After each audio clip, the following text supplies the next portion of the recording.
And thank you for joining us again, folks. Later, one of our power talkers, Professor Leonard Jeffries, Dr. J, will hold another class, this time on the role of economics in the development of civilization and what it means in the era of Donald Trump. Before we get to Dr. J, another one of our power talkers, social activist Dick Gregory's here. Greg, welcome back to WL Radio. God bless. Peace to you, and thank you for the show, man. So many people got something to listen to. It drops a lot of that fear. But we in this country is at the same place where the Jews was and the gypsies before it all collapsed. That's what fear do. And if you get somebody on the show one day that understands what fear do to the mind, then you see this, and they can put anything past you. That's what pickpockets do, man. They learn. You always out there listen. You know, pickpockets in the old days were called the soft touch. They got 1,000 muscles in your hands that you don't use. They developed that. So you think they just pickpockets. You looking at Trump and all that and thinking he's just an ordinary. No. Hitler. See, we just hear about Hitler. We hear about the SS troops, but some of you out there heard of the SA troops. That was that elite group of homosexuals that put him in power, and he killed them all. Okay? And that's where this is going. Huh? That's where this is going. But because young folks don't know that much about Hitler and all of that and all the stuff, Hitler didn't just rise up. Hitler came to power with 288 votes. That's what you get for voting for the lesser of the evils. And if my mama was alive, I think she knows enough now, because some people will vote for one or the other because they didn't know. But there's a lot of people voted for Hillary because they were scared of Trump, for Trump because they were scared of Hillary. Anytime you vote for the lesser of the evils, Carl, you got evil in you. Okay, you can play all the games you want. All them decent folks didn't know they was putting a monster in. You got two monsters. Which one you gonna take? You got one guy that rapes a child every 6 weeks, and another rapes one twice a year. So you're gonna take the lesser of the evils to take care of your children. And the other thing we got to understand: the church didn't make a kneecap, huh? The church didn't make a toe. The Pope was here last summer. He had sciatica so bad he couldn't hardly walk. So I'm gonna let him wash my feet. There's a universal God. That's what happened when they take the pagan religion. The pagan is just like Catholicism, paganism. Then they switched it around, and so all at once now. So let me get back to what you just said about this youngster down there. First, there's a whole lot of people that don't know. And let me say this again now. Ferguson, we all looked at Ferguson. Now, this is something you all can do. You can pull this up. Pull up when he was coming out of that cigar store, and he was pushing that little short guy that was security. Look at the picture. He had on flip-flops and short pants. 15 minutes later, he laying dead in the street with long pants on and Nikes. Now, why you miss it?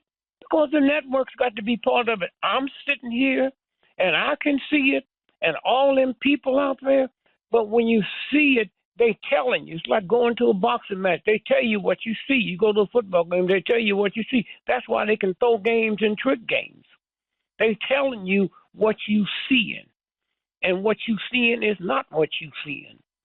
And so consequently, when he came out of there, now, the one guy, Johnson, became world renowned. He had his hands up. Well, let me tell you something. And I'm telling you this here. I wouldn't tell you if I could let you prove it, because it's so odd, and to protect you who's scared, you think anything of somebody else just putting the truth down. But I learned a long time ago, truth don't have to be validated by ignorance. Okay, it's that simple. I had a mother in the house that told me Santa Claus was a white man and she was buying the toys. That's my mama. But that's what she brought forward and passed on to us. Santa Claus. Okay? Santa, jolly old Saint Nick. I've heard that all my life, but nobody explained it till I did my own research. And I found out Mr. Nicholas was probably the wealthiest man in Europe. And during the winter solstice, okay, he gave all his money away. And that's how Mr. Nicholas became Saint Nicholas. You got folks ain't never been saints, okay? They made him Saint Nicholas. So we put it around and we almost look at him like Santa Claus helper. And then Santa Claus, where'd he come? He's a chimney sweeper. Back in those days when that was invented, we didn't have fuel. People built houses, but they used wood from trees, and that left soot in the chimney. And that's why Santa Claus go up and sweep the chimney down. That's why they got him coming through the chimney. But there's another system that's in your head that's a chimney there. And I'll get to that in a minute. And so what I'm saying, they put it right out in front of you. Now, and Carl, this is what you ought to do. You have somebody there, have them pull the grand jewelry. And when the grand jewelry came up, hold on one second. Hey, Doc. Right, the grand jewelry came out. Now, I went there. I told Martin Luther King, Joe Massey, man, we better get out of here. Something ain't right. Something's not right. Now, I've never seen, long as I've been in demonstrations, I've never seen 24-hour demonstrations as a festivity. And then run down. That's Christian down there. See. Hear me now. Or have somebody that was there, tell you 24 hours a day, man. They was riding around in their cars with their children with them. Women was walking down the street, pushing their babies. Just festivity. I said, man, I've never seen anything that have affected a group of people like this have. Now, at 8 o'clock, the violence starts. That's not the people. That's them thugs, them provocateurs that come in. Okay? Now, here's what happened, Carl. Now, we're still in Ferguson, right? Ferguson. So here's what happened. The district attorney that handled the grand jury, he didn't know that there's never no violence till after it get dark, and he picked the time to come to the street and release the grand jury finding. Come on, Carl. I mean, I'm sitting there watching it, and I'm saying, wow, had I not been there, I wouldn't have known. But I was there, and I've never seen such joyous in my life. Mm. And then I'm saying, well, why is he picking this time of night? Well, he could have done it at 12 noon. So now, here's what he said, and you all need to see this. Y'all be talking that y'all talk, of course you're scared and don't even know you're scared. But look at it for yourself. Nobody have to tell you. And listen what he said. See, when Johnson, his friend, that all the movement got started around the world, he had his hands up. He had, Tom, don't shoot. His hands is up. Well, let me tell you who that punk is. And you can look at it.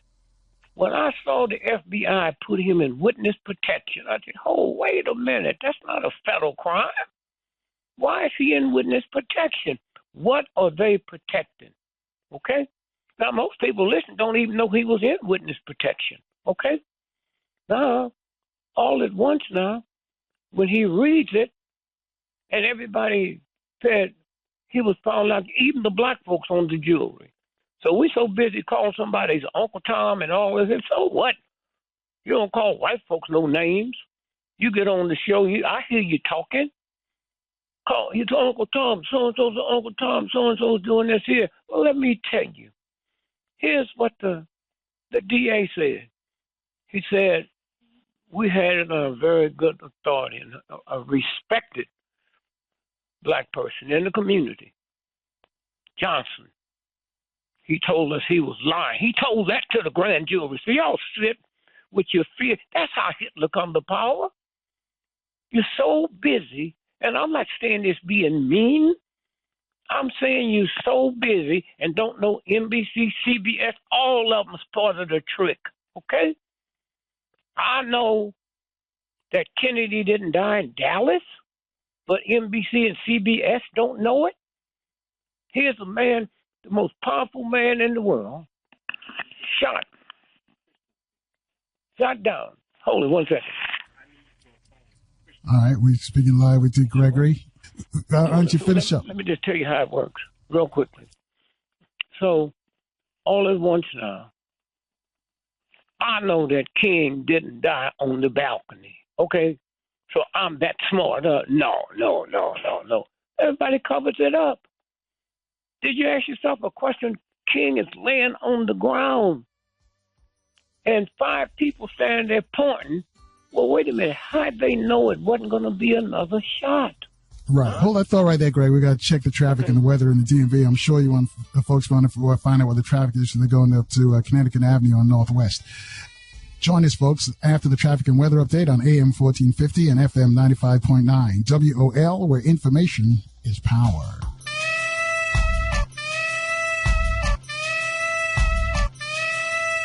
And now back to the Carl Nelson Show on Washington, D.C.'s 1450 WOL Radio. Thanks for staying with us, folks. Our guest is social activist Dick Gregory. Let's go back to your story on... The reason I'm taking you this way, so when I get to what happened, now, here's what happened in Ferguson. The guy who read the grand jury report, prosecutor, he said he lied. Well, how come I'm the only one heard that? Y'all didn't hear it? And you got to say, wait a minute. Would I lie to you? Would I lie to you? Why? There's no reason to lie to you. But people who do have a reason to lie to you, they'll lie. But all you got to do, I'm telling you something that ran over and over and over and over. Now, how come you haven't heard from Johnson no more? Here's the guy that's what the movement got started for. Black Lives Matter. They came and put millions of dollars behind that movement because of what he said. You know, don't shoot, his hands was up. I know that? No.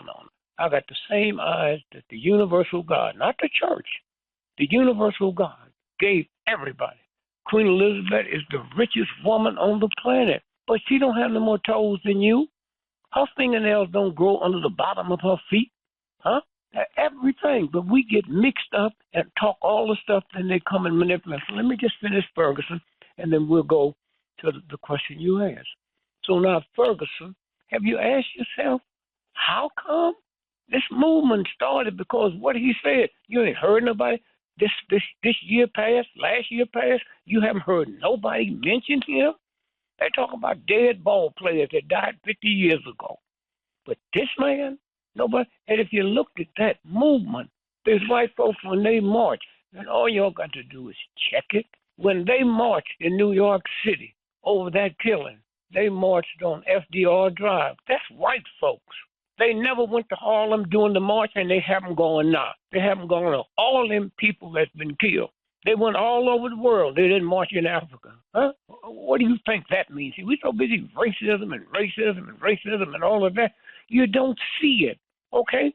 So all you got to do is check it out. And so again, I'm saying, then that night, Johnson's friend, the one that said he had don't shoot, his hands was up. His friend was hanged worse than anything had ever happened in the South, right? 2 blocks from where the rally was, listening to what the grand jury was going to say. 2 blocks. You know how many cops was there, state troopers, federal troopers, because they didn't know if it was going to be a riot or not. And 2 blocks, man. They killed him brutally, put him in a car, set the car on fire the same night. And nobody knew about it. And I'm shocked the Washington Post wrote it and talked about there's never been a lynching that we could describe to equal what happened to his friend that night. Okay? And so again, I'm saying, when you sit there, how come we didn't know that? He's the one that said his hands was up. and yet and still his best friend was killed that night, and all the cops was there, and nobody talked about it. And so again, I'm saying, when you sit and look how they can change stuff. When Trump came up and called Senator from McCain, all you got to do is Google it.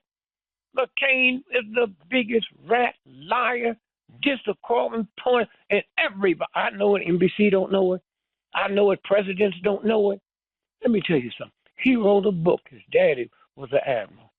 He wrote a book. He got shot down in North Korea. Okay, they captured him. Had a broken leg.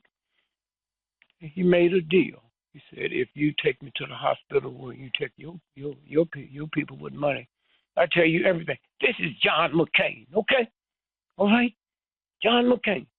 Now, all you got to do is get his book where he apologized to his daddy, and you think about all them people. Now, here's what happened. When they was going to bomb Hanoi, you know, it was the Americans was coming from an aircraft, and everybody was waiting for them to come straight there. What they would do, they'd come off, make a left, go 300 miles out of the way, and come back and circle them. McCain was the one that told them how they did it. And that next day, death to American pilots increased 77%. Okay? That punk that sits around and talk all that crazy talk. NBC don't know it. New York Times don't know it. The military people don't know it. And all you got to do is get the book and see where he apologized for what he did. And all of that, he comes back a hero because they covered it up because they got to use him for something. But we can see Trump because ain't nobody covering it up. They covering up the real Trump. What they letting you look at is the shadow. Okay, anytime you see Trump in the red tie, that's him. Anytime you see Trump and got another color tie on, that's the clone. But y'all can't even get into that. You know how to cook barbecue ribs, huh? you know how to make Kool-Aid. But the truth, look in the Bible, see if you see barbecue ribs, Kool-Aid, cocaine, beer. It talks about prayer and fasting and be still and listen. Oh, that's there. When you say your blessing, go look at yourself when you say your blessing tonight when you eat. You pray for everything but the whiskey. Something told you I'm not supposed to drink. You ain't pray. You ain't said no blessing, no Thanksgiving. The Indians taught us Thanksgiving. Abraham Lincoln made it a day of fasting. But the Indians taught. How many of y'all prayed for Indians? And you folks in Washington, D.C. running around with all that old Indian crap on, all that Indian crap. Let me tell you, millions of black folks ran away from slavery. And they went to the Indian reservation. And the Indians wouldn't let the white folks come in and get them. And yo, thanks, is running around in some Indian crap. Okay, so let me just say this here. So that's what happened there. St. Louis cops is 1 billion times worse than the cops in Ferguson. You don't know that? After the Ferguson shooting went down, 2 days later, they killed 2 people in St. Louis. Nobody talked about it. And so again, I'm saying, and so as we work our way now to that trial that's going on now, the unit bomber, huh? All them folks, the bombers and those are the same federal people that come in faking like they just judges. That's so they can't talk. That's so they can't tell you. They go in and say, look, we see to it you won't get the death penalty. We're against the death penalty. So they can't say nothing. They still squabbling now today that we don't think he's fit to, how fit you got to be when you're fixing to get the death penalty. I hope he don't get it. How are you going to be for death penalty for some, but not for another? That's like you're against a black person being lynched, but a white person or a Chinese person, oh, that's different. So all of us is fixing to pay the price for it. And so again, let's go to San Bernardino, okay?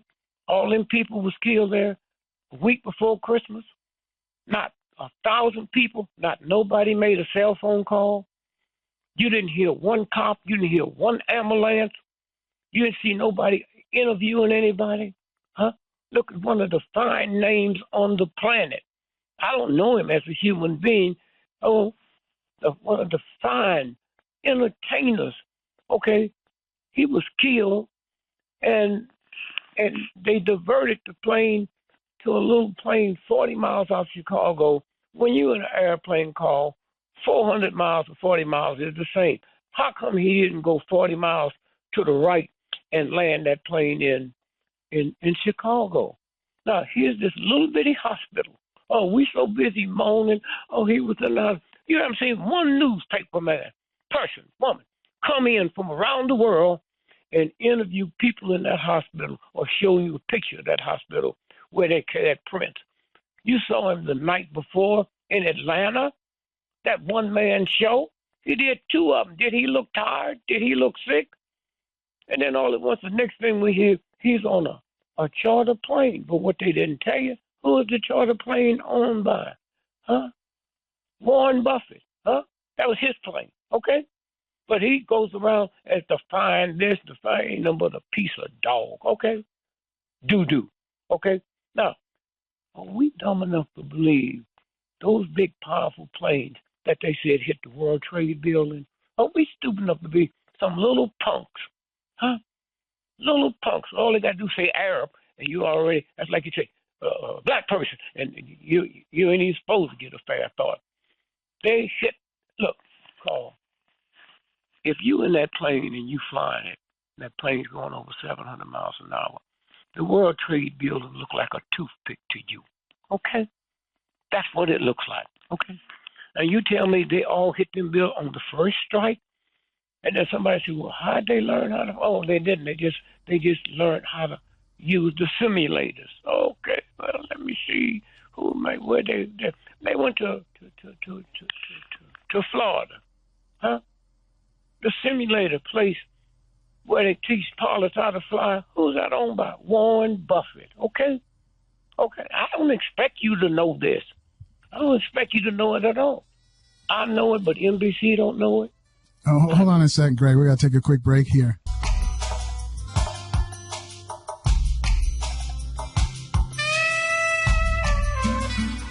And now back to the Carl Nelson Show on Washington, D.C.'s 1450 WOL Radio. And thanks for staying with us, folks. We're going to get back to Dick Gregory, but then we're going to talk about Dylan Roof. Here we go. Because, Greg, I know you got it. I don't want you to miss your show, be late for your show today. No. Let's talk about it. And I wish you had somebody sitting next to you that could Google so they could see. That church is where Juneteenth was invented, huh? That church celebrated June the 15th, 16th, 17th. That little punk white boy that have no education drove 100 and some miles, and nobody asked, how did you know this was the church where Juneteenth was invented? Starts on the 15th, ends on the 17th. You did the shooting on the 17th, okay? How do he know that? And how come ain't nobody talking about it, huh? Now, watch this now. He goes in. Any of y'all out there ever been to a black church? You go with a friend, but you a stranger. I dare you to get close to that preacher. Here's a white boy sitting next to him, and nobody thought anything was wrong with that. He walks in and he says to a black woman, and went all over the world, don't worry, I'm not going to kill you. I'm going to leave you to tell the world what happened. What? Are you crazy? Most folks leave a note, huh? Most folks leave a note. I'm going to leave. So he reloaded 5 times, and she's still there. Huh? I don't know what kind of black woman she was. I've been around black women all my life. And you're going to sit down in a circle and kill folks, and she didn't run? And I tell you something else you need to Google, Carl. What's that? It was a black woman. Went all over the world. She said, I told my grandson, 6 years old, to play dead. You remember that story? Yes. Okay. Did you know she was killed, the black woman? She was killed. The woman who told the world. Right. At the church, the woman. Uh-huh. Yeah. I told my grandson to play dead. She was killed. Nobody asked the question, well, who told about her she was killed? the 6-year-old had a press conference? Huh? You ever been around a child and all that shooting and screaming is going on, and you think that child going to play dead? See, that's what fear do. Okay? You defy gravity. To this day, nobody has said, how did that get around the world? Okay? And so what I'm saying is when you sit and look, you look at what happened in Baltimore, get right back, where the black woman came out and was whooping her child. Hey, do you understand motherhood? If the black child steal your car and the car hit a tree and it's on fire, you ain't going to go there and whoop him. You're going to get him safe. In the middle of the ride, she's whooping him. And nobody said, wait a minute, hold it. And she's on Time magazine, and then somebody found out something. Oh, they thought she was going to be the woman of the year. And they found out what really went down. You ain't heard no more about it. So if you go there and watch what in that church. Now, he came into the parking lot, parked the car. Okay? Oh, wait a minute. That church had, how come we had never seen the cameras of him pulling in? Huh? How come we had never seen it? How come NBC and none of them have asked for the car as it pulls in? So he goes in, has a conversation, sit down, everybody's there, and all at once, so I call a newspaper down there, a black one. I said, hey, Dr. Gregory, yes, it's an awful thing here. I said, well, let me ask you something. What time did you hear about it? He said, oh, about 11 o'clock. I said, you know how early that was? I said, I mean, are you all black paper because you can't afford to watch stuff? He said, the white papers didn't hear about it till the same time. Oh? Oh? Are you serious? So this is what's there. I don't expect you to know it. Call if you're a brain surgeon. I don't expect me to come and talk to you about brain surgery, but there's simple stuff. I noticed you didn't wash your hands before you performed the operation. Okay? I noticed you didn't do this. Huh? And so what I'm saying is that when you stop, they got everybody talking about the black neurosurgeon that ran for president. He ran 9 months and never mentioned that what he pulled off had never happened in the history of the planet. They had separated Siamese twins, but never the head ones, huh? Never the head ones had they separated. He wasn't even in the room when that happened, okay? Wasn't even in the room when that happened. You're talking about Ben Carson. Yeah, he wasn't even in the room. And just to cut it short so we get back, here's a man that pulled off something that had never been pulled off in the history. He's never been nominated for a Nobel Prize. If you nominated for Radio Show of the Year, it's 10 other people that's nominated with you. He had never been nominated. We're not talking about got a Nobel Prize for medicine, huh? It never happened. What happened was a team of Germans, 87 of them, had been doing those operations and failing. They said, look like we got it straight now. We need one more. And that's when they pulled this guy. Somebody Google the operation that happened. That guy was kidnapped from South Africa, a black man. So it wouldn't look like it's a racist thing. Okay? They get a black man in there, a brother. Okay? And so everything is cool. And then he got so crazy when he went to President Obama's prayer vigil. You remember when he said Obamacare is worse than slavery cause? Right. Did you know when he got back to Johns Hopkins, he was fired? Fired. They'd already paid him to do the commencement address at Johns Hopkins. They said, keep the money, just pack your stuff and get out of here. Okay, so this is what it is. This is white folks' business. And you bring a white person on and see if you can find one quickly and know how to cook chitlins, okay? That's our business, huh? They're talking about you got rhythm. What kind of rhythm? Blues? Do you know what it's like if you got a son, ABCs, kept repeating ABCs, and all at once he learned it, and next time I see you and him, you putting him in college, huh? Well, wait a minute, Carl. ABC. You sang the blues when you 9 years old. My baby done left me. The blues, the blues, the blues. Blue Monday. I wonder how many people get killed or something happened bad on Monday. You've been singing Blue Monday. What makes that Monday blue? And so again, we go back to what happened there. And so all at once now, when the black press guy called me, now I called him, and they found out, well, we didn't hear nothing about this here. I said, you mean something, the biggest story in the world, and might be the biggest story this year, and y'all there, and the news didn't break till 11:30. Did anybody see? Carl, I was in L.A. the other day.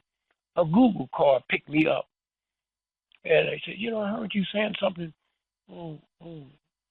about 9 months ago, where you said all them people in the building celebrating, nobody made a cell phone call. He said, well, I was working right down the street at a car, selling cars, and the FBI and federal agents came in and showed us a picture of 3 men dressed in army fatigues. Say, this is who we looking for. And then when it come out, it's a man and his wife, okay? And so again, you know, when you put the aura out there, people come to you. And they tell you things, and they can't trick me, because all I got to do is pick up the phone. I mean, when Malaysian Airlines disappeared, you all crazy. Talk about these children with their pants below their butts. But you believe with all that hardware that's why Trump is crazy as he is. He knows something happened to Kennedy. He don't know no more than I know. He don't know no more than the NAACP, than the NBC and them, but they ain't going to tell it, okay? All you got to do is ask the question. When somebody listening, say, well, wait a minute. When John McCain wrote the book, I got the book. You mean Trump didn't bring the book to show it? Oh, that's part of the game. Oh, that's part of the game, Carl. They spend trillions of dollars. What we going through now started being legislated under Harry Truman. And when that little thug punk, our new president, when he said so-and-so is lying, politics have never been, all you got to do is go back to 1948 when the headline said, you know, Harry Truman lost to Dewey, and then 12 o'clock that morning, the headline changed. He won in Chicago. Okay, so this is what I'm saying. I'm not a prophet. I sound like a prophet because when I ran for president in 1968, Wall Street Journal, November the 7th, that's 3 days from the Tuesday, which was Friday. No other paper ran what I'm fixing to tell you now. All the computers were shut down at midnight because it showed Dick Gregory, the presumptive elected president of the United States. Why? Because the computer spit out that Dick Gregory got 9 million votes in the state of Pennsylvania, not all over America, 9 million votes in the state of Pennsylvania. And once them numbers came, they couldn't stop it, so they had to shut the count down. Right. Okay. Greg, we got to let you go because I don't want you to be late and we got to take a break. So this is a good time to let you go. Because you know what the traffic is like going out there. Huh? Yeah, because you got to fight that traffic going out to Connecticut Avenue at Northwest. Okay, we'll come back on and I'll run the whole piece down. Yeah, when you finish the show, we'll come back and deal with it. Thank you for one more thing before I leave. Kathy Hughes. All right, hold that thought because we got to take the break here. They tell me we got 10 seconds right here on AM 1450 and FM 95.9 WOL, where information is power.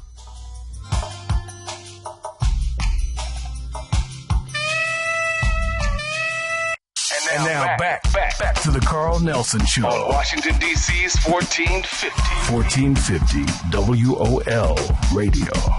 And thanks for staying with us, folks. Just want to remind you, coming up at the top of the hour, we're going to be joined by Professor Leonard Jeffries. We're going to talk about the role of economics in the development of civilization and what it means in the era of Donald Trump. We're with Dick Gregory, and he's got a date Freddie just told me to make sure that you're on time. I'm going to be blamed if you don't make it over to the Improv on Connecticut Avenue Northwest by 6 o'clock. That's showtime.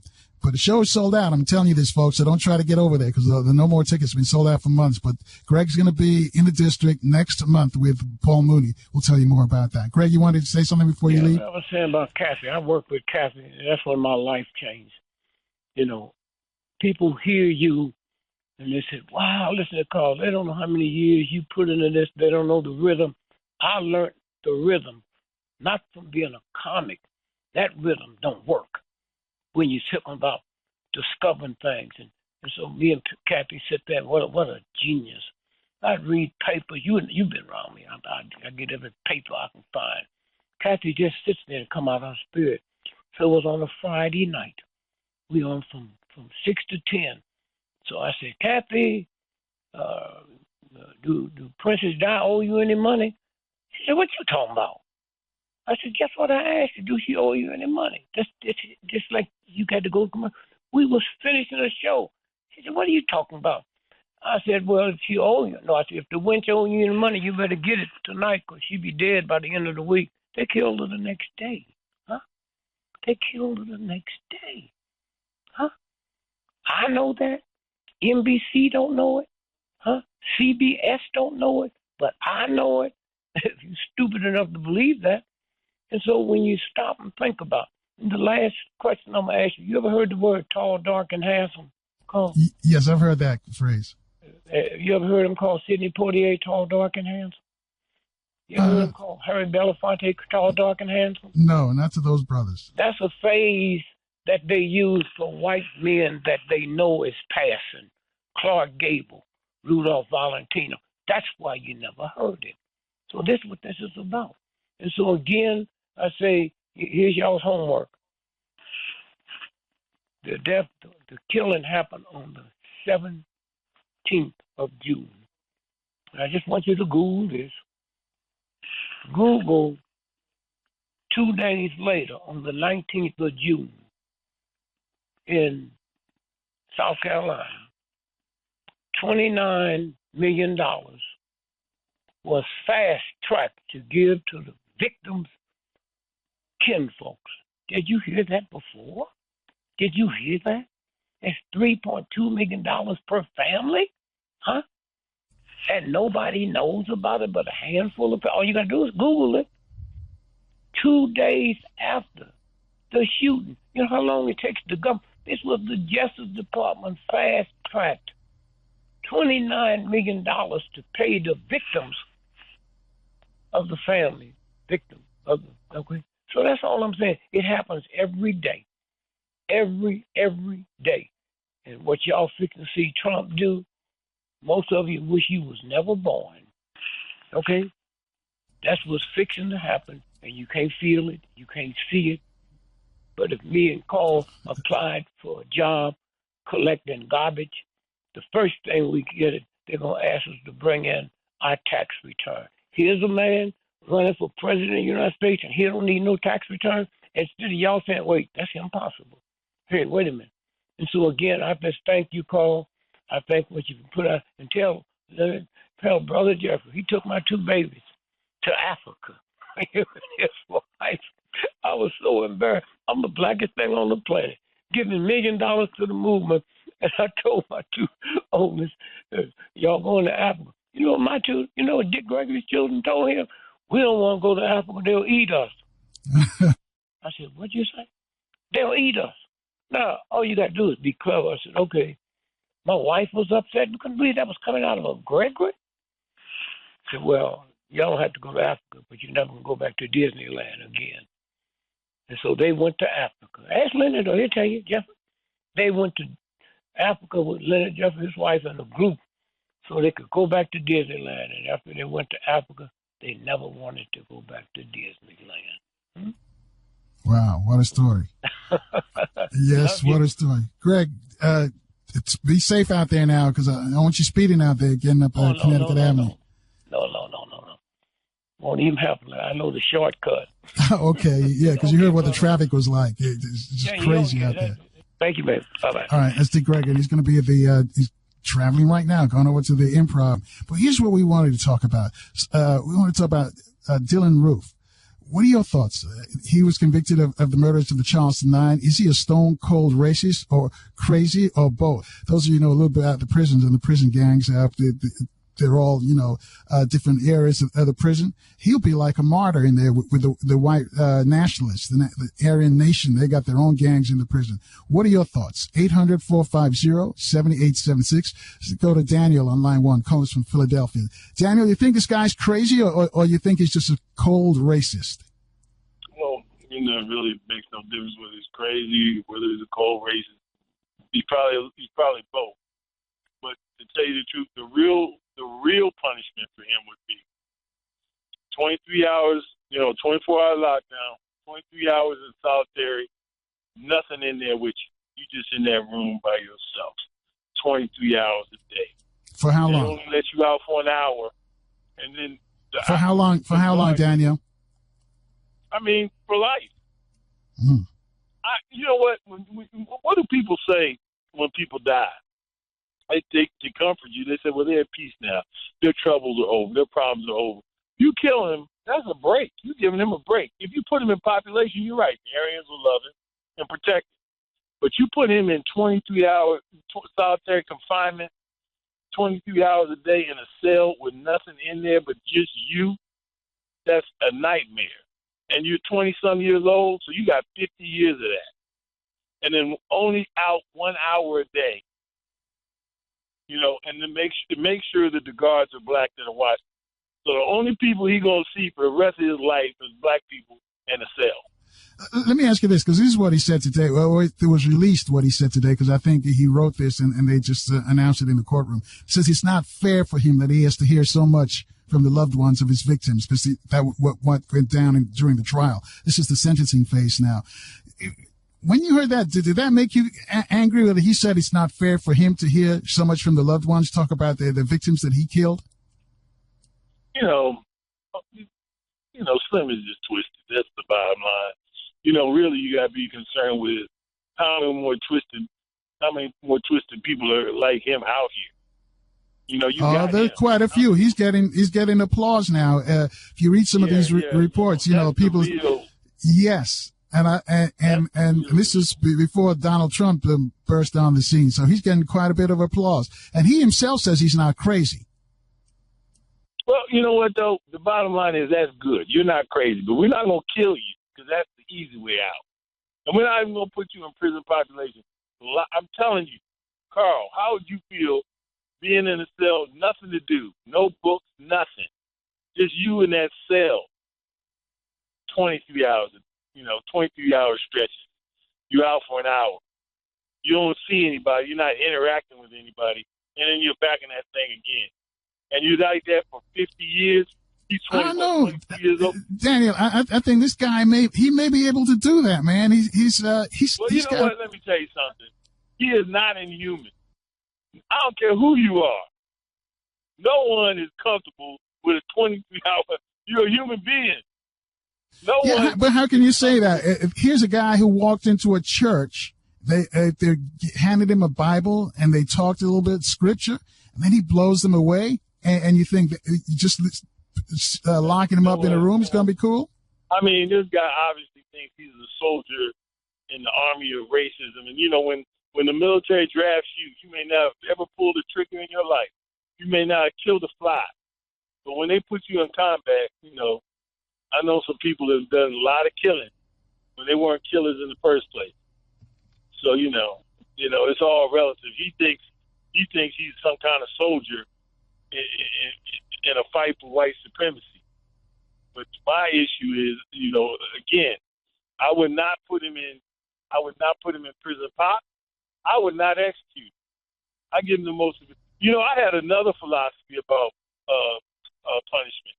I don't know why when you have people who commit heinous crimes, why doesn't science just take that individual and you have diseases, inject that sucker with the disease, and then try to cure it. If you don't cure it, then he's dead and, everybody knows that. I see you're saying use him as an experiment. And if you do cure it, then you move on to the next disease. You just say, why waste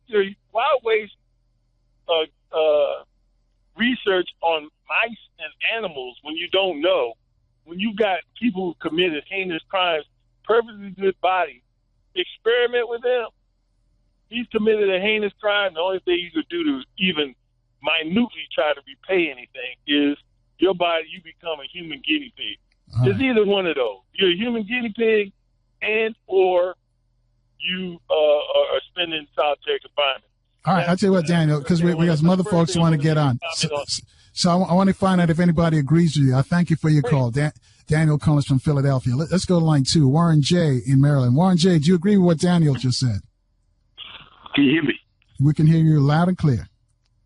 Yeah, I've been watching this. Well, not watching because they haven't broadcast it, but I've been following this Dylan Roth Storm trial, and this is the trial of the century, and it's not on television. And you know there's a reason why it's not on television, but go ahead. Yeah, and it's a shame because, again, you know, if you read what he has said, he's actually a reflection of the bigger society. What he said today, allegedly, that, you know what, it's not fair, that he should have to hear the voices of the victim, that's the same thing white folks tell black folks all the time when we try to bring up discrimination, racism, white supremacy. The same thing. It's a microcosm of the bigger picture. We are missing an opportunity of a lifetime to hold America accountable. But because of these distractions, we're missing an opportunity right now, Carl. Just missing one. So what do you think? Do you think he's crazy, or do you think he's just a stone-cold racist, hater? Brother, for real, I think it's genetic. See, we're trying to make it about him. But he's a 22-year-old prodigy of the biggest society.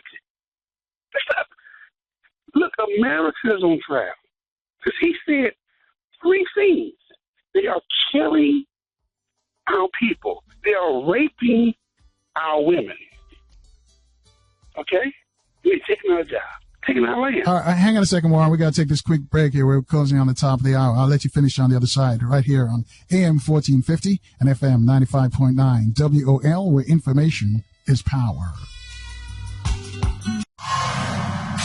Welcome to the Carl Nelson Show on Washington, D.C.'s 1450 WOL radio and live around the world on WOLDCnews.com. Thanks for joining us, folks. Momentarily, we're going to be talking to Dr. Leonard Jeffries on another classroom discussion about economics. We're talking about Dylan Roof, the convicted killer of the Charleston 9. I want to find out your thoughts. Is he a stone-cold racist, crazy, both? Warren, I'll let you finish up what you were saying before we left for the break. God, I forget what I was saying, but what I would say is this in my conclusion. If Dr. Frances Cress was alive, she would highlight, trust me, that this is the African-American 911. This is our 911. This is our 21st century 911. And we have let this slip away because we have allowed America to dictate what to see and what not to see. Had that been a black child, a black young man, shoot up a church with 9 white people in it, you would see this trial on rotation every day for the rest of the year. All right. Thanks, Warren. We're going to keep moving. I thank you for your call. 800-450-7876. Abdul's joined us on line 3. Abdul, your thoughts. You agree with it, what folks have said so far? Well, you know, I really don't think he needs the death penalty, because I think that, you know, he needs to, you know, get life without the possibility of parole. And 2 things that we know very clearly in terms of this prison system. You know, if they put him in prison, you know, they're going to put him in isolation. He's going to be in a situation where they think that he can be protected. But the same thing they did with Dahmer. You know, they thought that Dahmer was protected. That brother busted him upside the head with that mop wringer. You know what I mean? And, you know, and took him out of his misery. So, you know, I think that he needs to suffer the same way. If this is a real situation and these people really were murdered, you know what I mean, that, you know, he needs life in prison. You know what I mean? Because life in prison is a monster, partner. When you're behind them walls and you can't go nowhere and you can't do nothing. You don't have no access at nothing, and you're going to be there the rest of your life. You know, and I'm certain that, you know what I mean, I don't care how strong the Aryan Brotherhood is. I really don't. I mean, it ain't that tough. Believe me. The strongest groups that have ever been in them institutions when they were organized were brothers. But, you know what I mean, somebody will take him out of his misery. You know what I mean? The fundamental question, though, Abdul, you think he's crazy or he's sane or he's just playing all of us? No, I mean, he's sane. I mean, he's doing, you understand, saying what has been a consistent part of this American landscape forever. You know, they have never had any direct or indirect respect for us. One of the things that you said that Dr. Francis West Wilson says constantly is that most black people are trying to just get a better seat in the system of white supremacy. They're not trying to fight it. They're not trying to change the dynamics of it. You know what I mean? You look at what happened after the murder. I mean, people went and prayed. Come on, man. You went and prayed and you forgive this man, you understand what I'm saying, and your loved ones just died. Naeem Akbar makes a unique comment. Naeem said, you know what I mean, I ain't forgiving nobody. Let God do the forgiving. You know what I mean? I'm looking for revenge for mine. You know, wow. these, you know, I mean, and the reality is if we keep functioning from this perspective, they're going to keep doing what they want to do. You know, well, let me ask you this, Sam, because I know we got to go to Dr. J in a moment, but do you think this forgiveness is part of our DNA? Is it what do we? Is it the biblical, it's the Christian folks, or the spiritual, religious people side of us, or what is it? If this forgiveness, because it seems like we keep on doing that all the time. I think we were trained to do that. I mean, you look at the dynamics, you know what I mean, of what we've come up under. I mean, you had the Faith Brothers on yesterday, and each and every time that a question came, they tried to justify it through faith, you know. But we've had faith in a whole bunch of stuff. We had faith that slavery would end, but it's never ended. You know what I mean? And you tell me that there's a creator of all things, you understand, saying that oversees this whole process, and he allows men, women, and children to die wholesale, not just in slavery, but we look at the unjust wars that have taken place. Right. Abdul, let me jump in here again and ask you this then. Is that our downfall? Because we keep believing that somebody's going to magically come and save us. Someone is going to be there, or if we be good, we're going to get to a place where everything's cool and we'll get our revenge there. You think that's in our psyche? That's why we keep making these mistakes, and they taking advantage of us? Yeah, because we've technically been trained to be weak, and that weakness is, you know what I mean, that if you continue to talk about Jesus coming back, you know what I mean, to save us, and we've been waiting all this time, and nobody's come back to ever save us, that at some point we got to wake up. And our biggest weakness is that belief in that mystery God in terms of the issue of forgiveness. And we say that forgiveness is for the victim, or excuse me, for the victim of the crime, that eases the soul. Retribution eases the soul too. I mean, Europeans show you that every day. You know, all right. So, you know, at the end of Thanks, Abdul. We got to go because Dr. J's been holding for a while. Dr. J, welcome back to WOL Radio. Well, certainly, Carl Nelson, it's a pleasure to join you and your radio family, but I don't know why you cut the brother off. He was on a roll, and I was taking some notes. All right. I was going to ask you to comment on what he said. Well, the thing is, all of us will have our analysis. All of us will have reached our conclusions. All of us have to make a decision on what we want to do. That's an individual decision.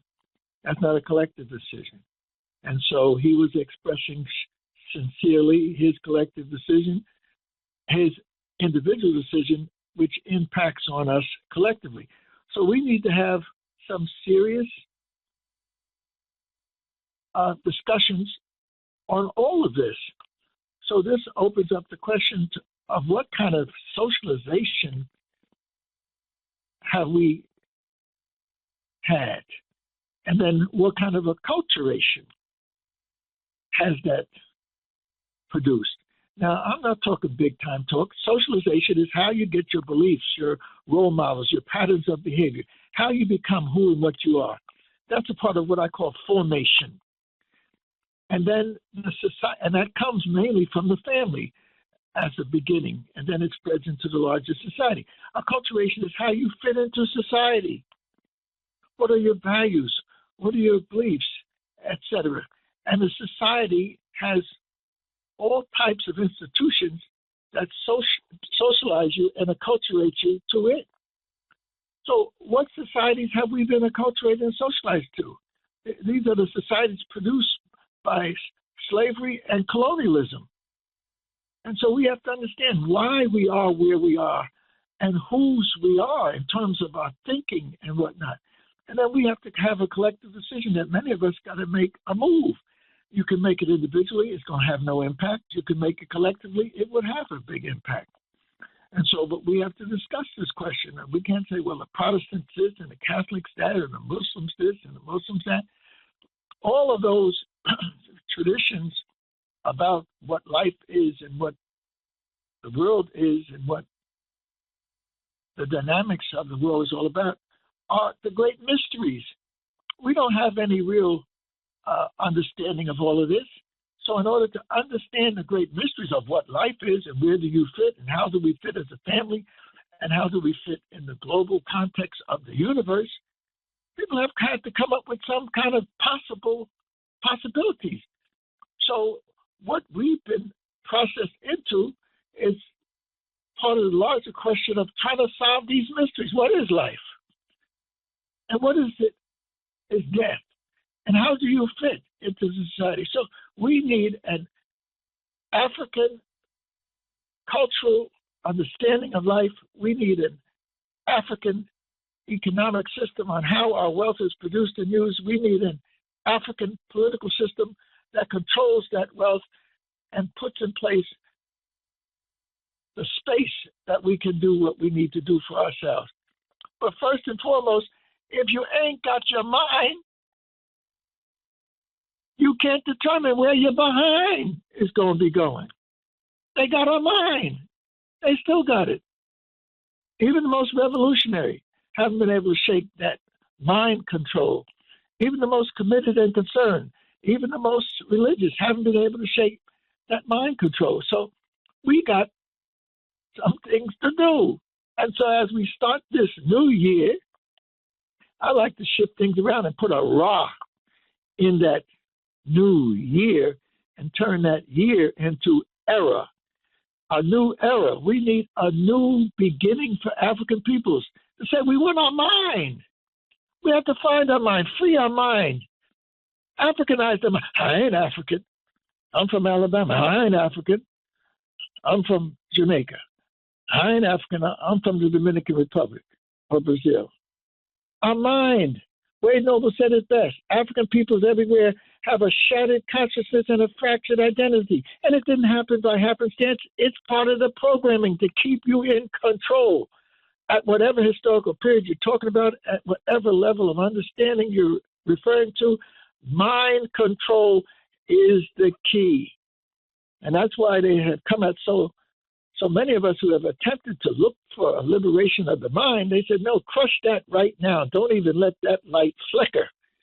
Because if it becomes a flame and black folks realize that the key is control of the mind, they will be free. All right, hold that thought right there, Doc. We got to take a quick break right here. We've got to check the traffic and weather in the DMV areas. Dick Gregory just told us it's starting to snow a little bit. 800-450-7876. Class is in session with our guest, Dr. Leonard Jeffries. We'll take your calls next on AM 1450 and FM 95.9. WOL, where information is power.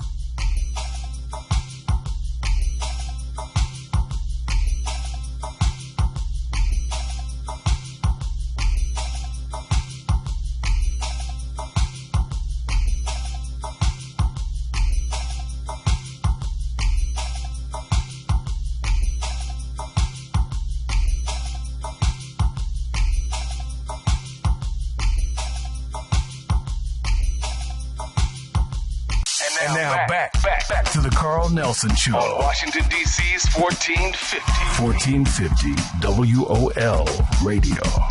And thanks for staying with us, folks. So we've got one of our griots with us, Professor Leonard Jeffries, Dr. Jeffries. We're going to talk about economics, but this topic, and thanks Ahmed for pushing it out a little bit further, and also Brother Abdul out of L.A.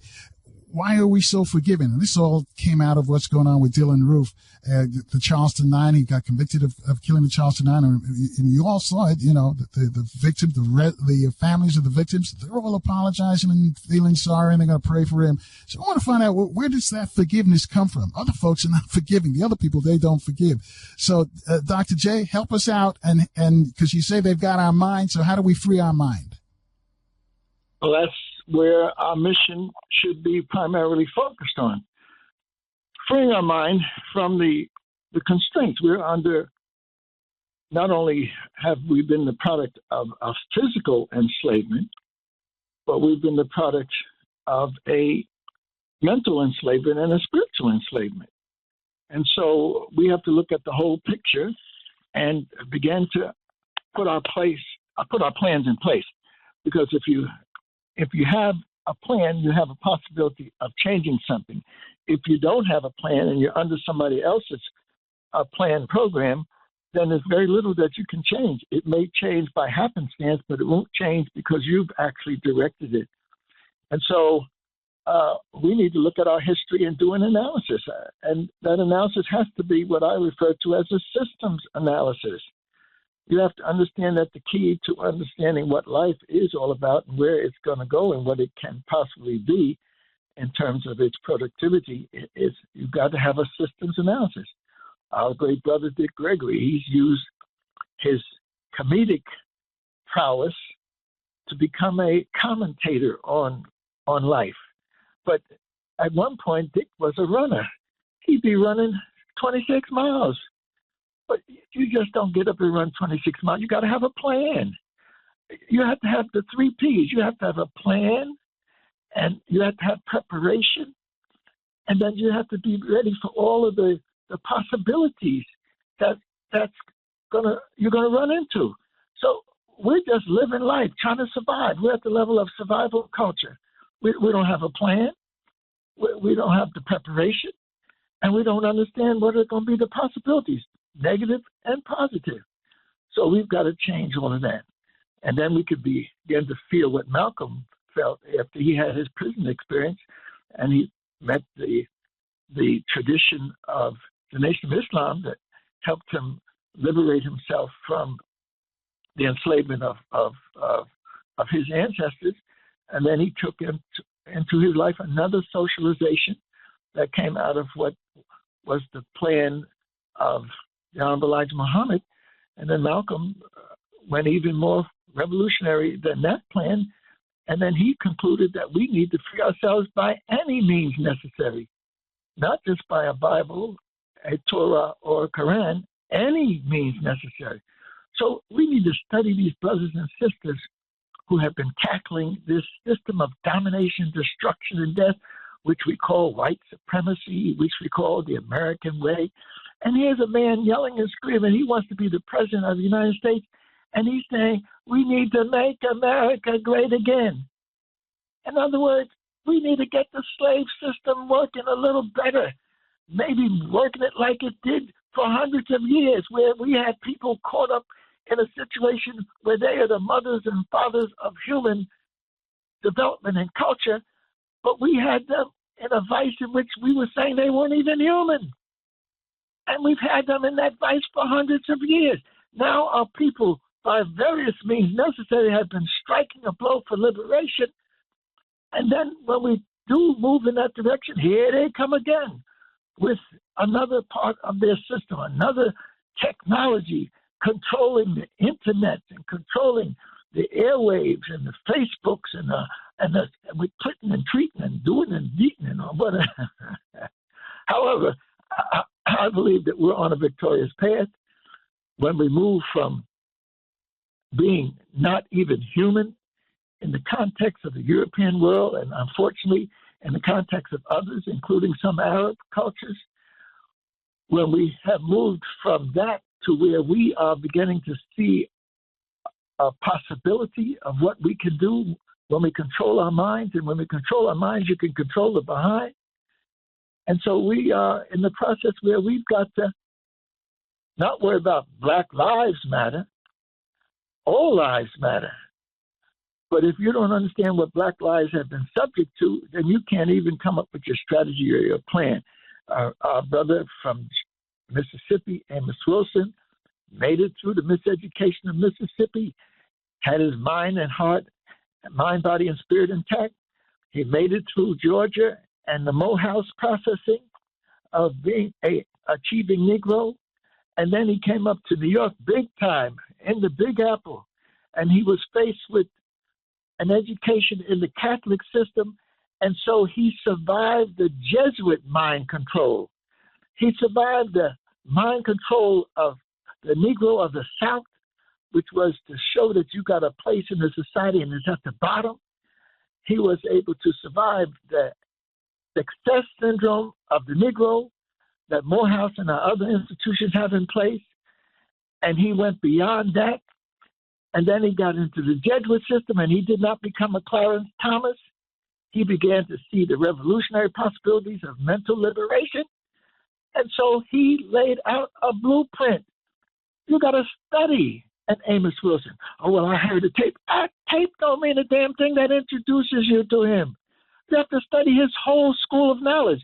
Study his biogenetics, his foundation, what his ancestors left him in the way of the entitlements he could call upon to build a world for himself. And then that's what his mother and father combined to give him as his operation base. But in order to put a plan and work it, you have to have formation to complement the foundation. And if you have a formation that is based upon a systems analysis and understanding of your potential and your possibilities, and instead of your degradation and your dehumanization, that formation will lead you to what the Amos Wilsons of the world have become, leaders in this destroying this thought control. And then you have on the female side of the equation a similar family situation with our great Queen Mother. Here she was, coming from a family in Chicago area of doctors. So her biogenetics is sound. Her foundation is sound. That's Dr. Frances Cress Welsing. You just don't start with her working with Neely Fuller and the work that and the direction he gave her. Go to her root. What did she have going for her? A foundation of people that came out of the struggle of black folk and were medical doctors. And a socialization. When I awarded her a prize at Howard University Founders Library a couple years ago, she came by herself, so proud, walking on that campus to receive this honor. And we didn't realize how important it was to her to walk into Founders Library and see us there ready to honor these greats. And then the award that we were giving her was the Ida B. Wells Award. She said, "You don't know what you've touched in me." I said, "What do you mean, Queen Mother Frances?" She said, "I grew up with the Ida B. Wells family. I went to school with the children. My parents knew Ida B. Wells." So you're talking about Ida B. Wells, who, like Harriet Tubman, said, "I'm going to find my way of liberating and going against one of their biggest institutions of terrorism, which was lynching." Ida B. Wells led a personal crusade against lynching in America. That's the formation that Frances Cress Welsing comes out of. That's the socialization that she comes out of. You need to study the Frances B. Wells School of Understanding and Struggle, but you can't just start with her great mentor and partner, Neely Fuller. Study her life, how she responded. When I see her, the first thing that pops into my mind is this tall queen standing up at the Black Power Conference in North New Jersey in 1967. And we were all there looking for a way out of no way with the explosions of the cities, Watts in 65 and New York in 64 and several other cities after that and many cities after that. We were in the Black Power Conference trying to decide where to go, what to do. Adam Clayton Powell was there. Percy Sutton was there. Other great leaders were there. Then this sister, in the midst of this crowd looking for a way, jumped up and said, we're not doing the right thing. We're not exhibiting our power and our powers. We need to go down to the jailhouse and get our brothers and sisters out of there. I said to myself, oh, my God, I grew up with these folks in North New Jersey or in the police department. A lot of them are the Italians and other ethnic groups that don't like black folks. And Francis is jumping up and saying, leave this place and go down and get those people out. That's what Queen Mothers do. They lead their people. They help direct their people. So she was in the best tradition of Queen Nzinga, best tradition of Yaya Asantewaa, who challenged the Asante men to stand up. And if the men don't stand up, us women will take on the torch. Well, that's just about what Francis was saying. But luckily, this was not the right time to do that. But nobody was going to stop this tall, beautiful, fully afroed sister speaking her special truth. But there was one brother in the audience, and it wasn't Percy Sutton. It wasn't Adam Clayton Powell. It wasn't any of the great leaders. It was Brother Omar. Omar, who was a partner of Malcolm X. And Omar was able to take control of the moment and express to her what we needed to do and why we needed to do it and when we needed to do it. And the sister wasn't quite satisfied, but she realized that this was not the time for us to run out of the Military Park Hotel or the Robert Treat Hotel in the heart of Newark down to the jail because the police was ready for us. Hold that thought right there, Dr. J. We got to take a quick break here. I'll let you finish on the other side. And we got some folks who want to speak to you. Class is in session. Reach out to us on AM 1450 and FM 95.9 WOL, where information is power.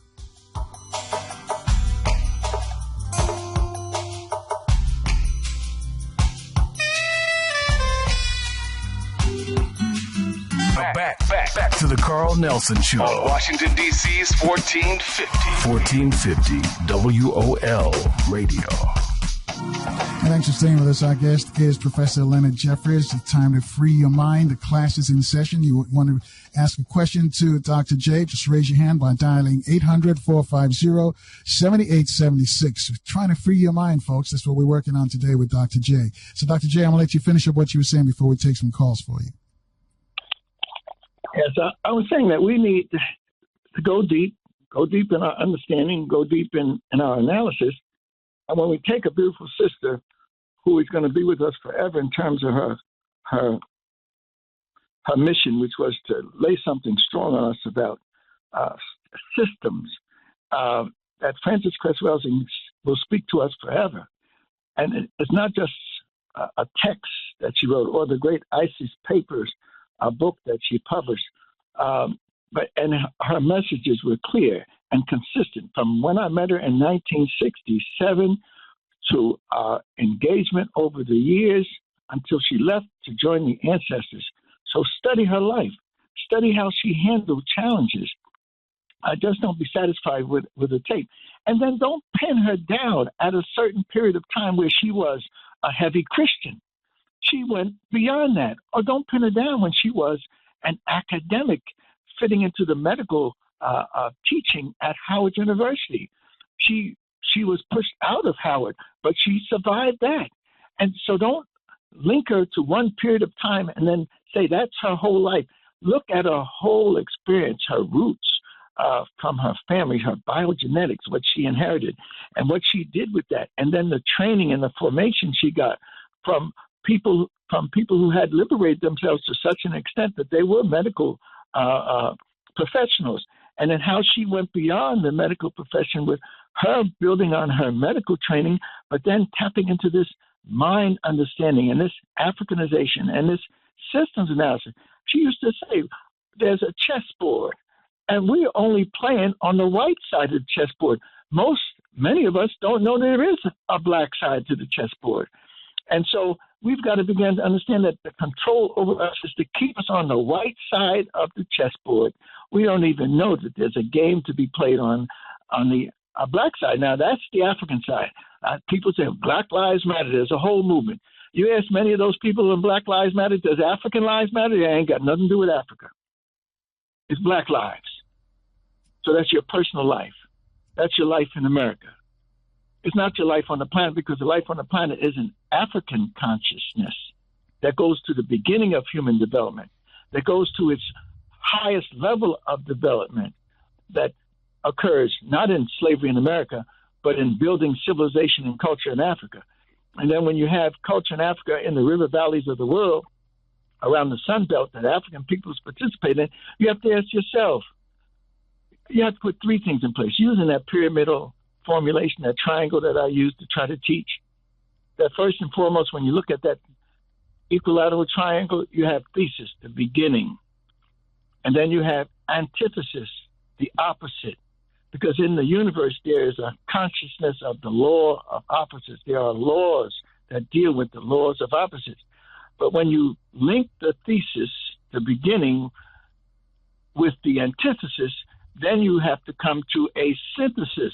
You have to pull those polarities and the information around those polarities together to come up with a synthesis. In order for us to even begin to understand where we need to go, what we need to do, we have to be synthesizers.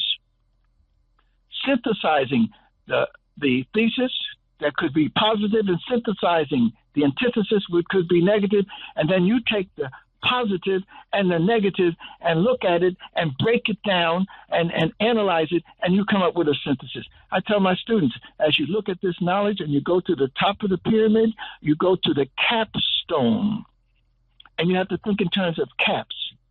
And what am I trying to say?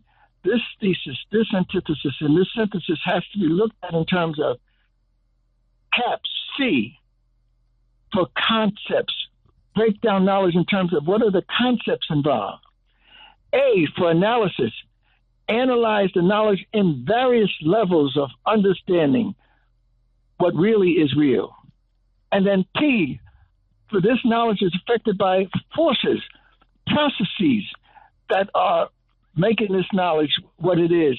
And then the concepts, the analysis, looking at the various views, the processes, the forces affecting knowledge, the economic, the political, the psychological, the spiritual, negative, positive forces that are affecting it. And then you have to put that all together in systems. Everything is interrelated. Systems is the interrelationship of things.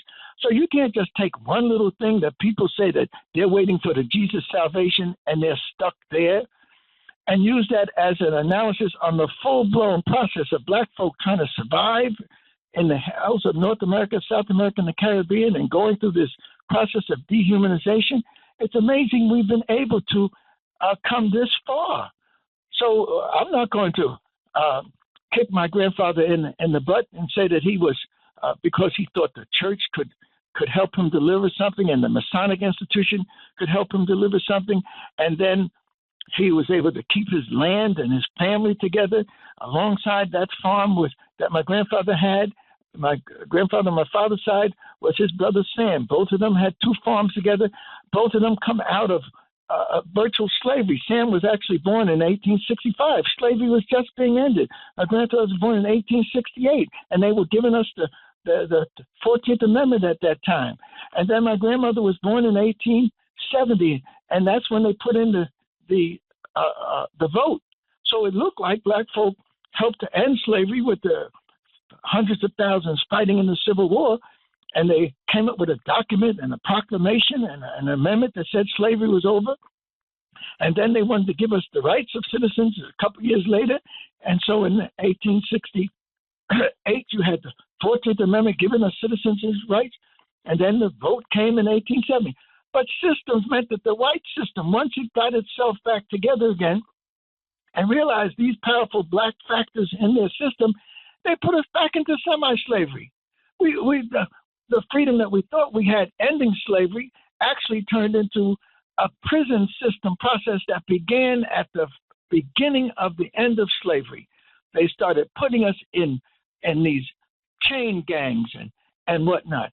And the so-called rights that we thought we had in the 14th Amendment to make us citizens, they actually reinterpreted their system in such a way that they gave the rights of my grandfather and my grandmother and their families and other black people, they gave the rights to the corporate structure. My grandfather was born in 1868, Jesse Jeffries. His family thought that this child had some rights, but in 1867, the system of white supremacy was taking another turn, and that's when Standard Oil of J.D. Rockefeller's empire was born. And the way the Supreme Court in the 1870s interpreted our rights was to deny us our rights and to give our rights of due process, privileges, immunities, equal protection of the laws, all of which were put into the 14th Amendment to make us full and whole. The Supreme Court, which was the Tawney Supreme Court that had ruled in the Dred Scott decision that black folks had no rights that white folks needed to respect. That court and took the civil rights of 1875 that looked as if they gave us some rights, and the court by the 1830s was interpreting our rights of due process, equal protection of the laws, and privilege and immunity of the laws. They gave those rights to the corporate structure, symbolized by Rockefeller, Standard Oil, J.P. Gould, Harriman, J.P. Morgan. All of these robber barons emerged after the Civil War when they were putting their railroads together and building industry because of the struggle around the Civil War. These corporate structures got the rights that were designated for us after we helped save the nation and end slavery. And then, so for 100 years, my grandfather and his people didn't get those rights. And then in the 1960s, we're struggling again to get the voting rights and trying to be whole in American society. So struggle is the key. But what am I going to say about that grandfather who was murdered by the Klan? Born August the 10th, 1868, after 50 years of trying to survive as a black man in a black family in a black community in America, when the new Klan rose in 1915 with the Birth of the Nation movie, lynchings were taking place, especially with the black soldiers coming back from World War I and wanting to fight back. And so my grandfather was murdered by the Klan July the 14th, 1917. 2 years later, you had the Red Summer of 1919, 25 so-called urban explosions, black folk fighting back, because many of these blacks had been in the war and they had been socialized to fight. And so when they came back, they wasn't going to sit down. They was going to raise hell, and they did. My grandfather becomes a victim of the birth of this new Klan. And he wasn't killed because he was winking at a white woman. He was killed because he was a leader of that community.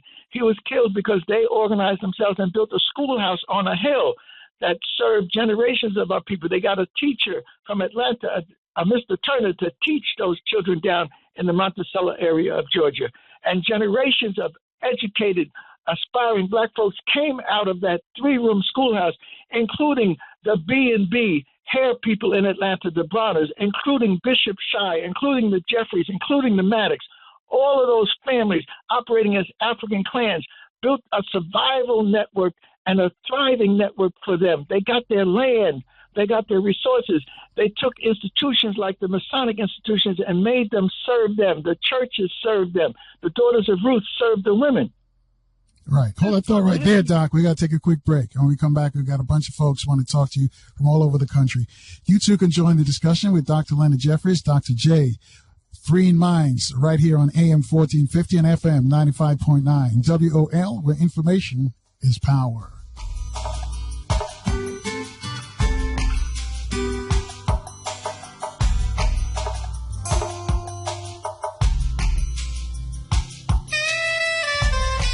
And now back to the Carl Nelson Show on Washington, D.C.'s 1450 WOL Radio. Thanks for staying with us, folks. Just want to remind you, coming up next week, Dr. B is going to be one of the guests that's going to be joining us, so keep it locked on AM 1450 and FM 95.9 WOL, where information is always power. And if you're out there in the DMV area, if it's not snowing where you are, it's going to be snowing later tonight, so be careful out there driving. 800-450-7876 to speak to Dr. J. Michael's calling us from Columbus. He's on line 5. Michael, you're on with Dr. Leonard Jeffries. Thanks for taking my call. Powerful man. I'm like you. The thing is here, we have the knowledge, but as adults, our spirit has been broken. No different than a lion that you see in the zoo. He's no longer a lion. He waits for the white man, too, to feed him, to tell him how far he can go and run and when to sleep. We need to save our children.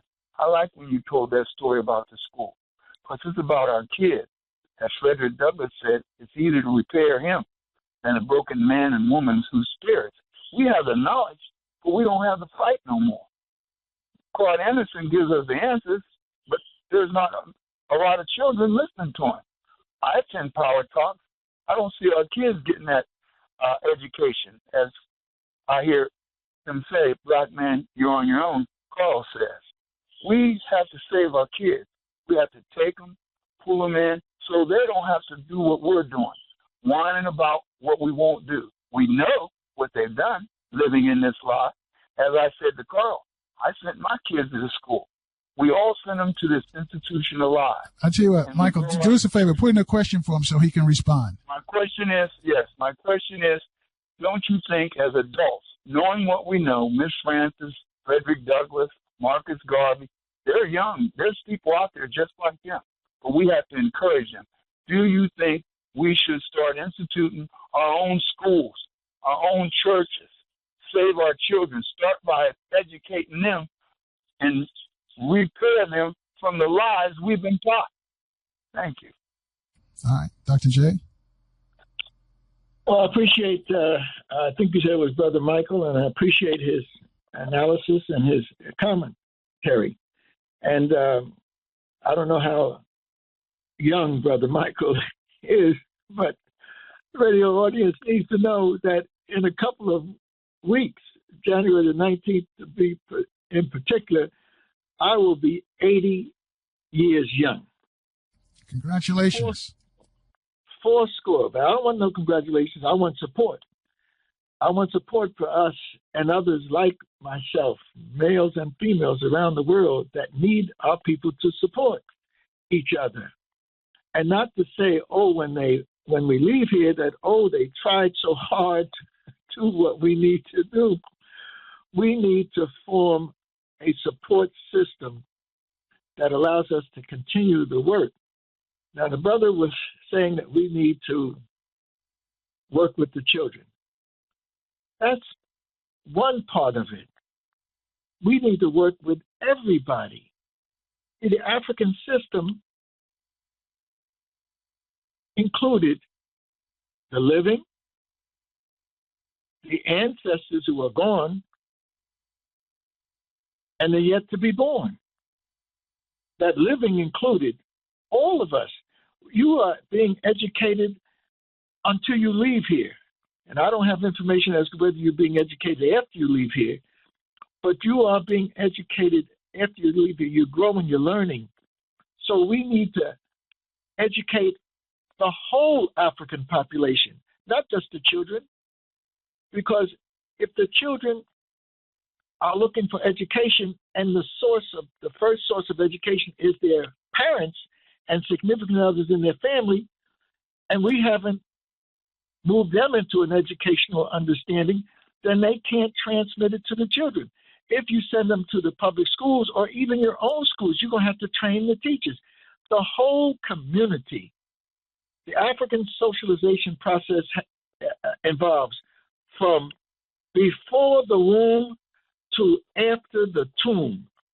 In other words, when the women are being trained as young girls for the motherhood that they're going to be a part of, they're heavily educated about the values of life in their society. So when the child comes out of the womb, the child is being educated by somebody who is already on her educating path. But she's not expected to do it herself. If she is 20 years old or 19 years old and she's produced a child and that child is born into the African processing, all of the people in that extended family are the teachers of that child. The child does not only have a birth mother, if the young man that she marries has several brothers and several sisters, all of those sisters and brothers of his line are the child's parents. If the sister who had the baby herself has 5 sisters and 4 brothers, those 5 sisters and 4 brothers are the child's parents. If there are aunties and grandmothers in the context of that family, all of them have a responsibility for that child. This is where we've missed out. We've thought that education can be done in a school system that was anti-us. education can be done by hostily taking your children to integrate Little Rock High School, thousands of kids that hate your very presence and existence, and we're going to take 9 of them and school them to go into integrate Little Rock High School. That was heroic, but it was a misdirected consciousness, because we should have said, if you don't want us in your schools, then give us the same money that you're paying for your school so we can build our own. And so we integrate a few people in the schools and call it integration. That's not integrating, that's a trick. That's a trick, because while you integrate a few in the white school system, they let the black school system, which was at least giving us survival education, you let it fall apart. So we have to understand we need to integrate, but the first integration is to integrate with yourself, integrate with your family, integrate with your community, integrate with you. We need to Africanize our lives, and that will give us the processes to deal with Trump and Negroness and all the other bedevilment that we have to face. Africanize our lives. That means that your family structure is not just a living, it's the ancestral realm, and it's not just for the children that are alive now. You have to prepare a process of education and socialization for the yet to be born. Well, Doc, let me interrupt you for a second here. What about those brothers who are saying that they're Hebrew Israelites or they're Moors or that they're not African, anything but African? How do we handle those? They've been the victims of white supremacy just like all of us. And they got a little bit of something, and they're grabbing a hold of it. And so a log came by that's Hebrew Israelites, and they grabbed it. A log came by and you drowning now. And here comes a log, and you're going to grab that and say, I got it, I'm safe. And here is somebody else done grabbed the Hebrew Israelites. Somebody else grabbed the evangelistic Christianity. Some of them done got Mormonism, etc. Now here comes the African mothership making its way through the waters. And you secure with that little log that you got. When for the future you need a ship, a mothership. And so I don't want to have nothing to do with Africa. Let the mothership go on by. I got my log. I'm happy with this. I can work with this. Not understanding that which you have is an aspect of the great African system that was put in place for the human family to survive on planet Earth. Controlling the economics and the politics and the culture of any society. Controlling the mind, body, and spirit of society. Africans put the mothership in place, and we are turning our backs on it. I don't have nothing to do with Africa. It's not a question of you don't have nothing to do with it. You are African. If you were born and you're human on the planet, you are African. But Dr. J, that African, that comes out of the Romanness in that. We get a paralysis of analysis, and we miss the larger question. For whatever reason, the African emerged out of the human family and learned to live in this society with the negatives and the positives. Various other peoples came along and grabbed a piece of it and developed their institutions. Or in Chaldea, where Abraham was, so the narrative and the story goes, he left Chaldea as a remnant of families and came into the Nile Valley.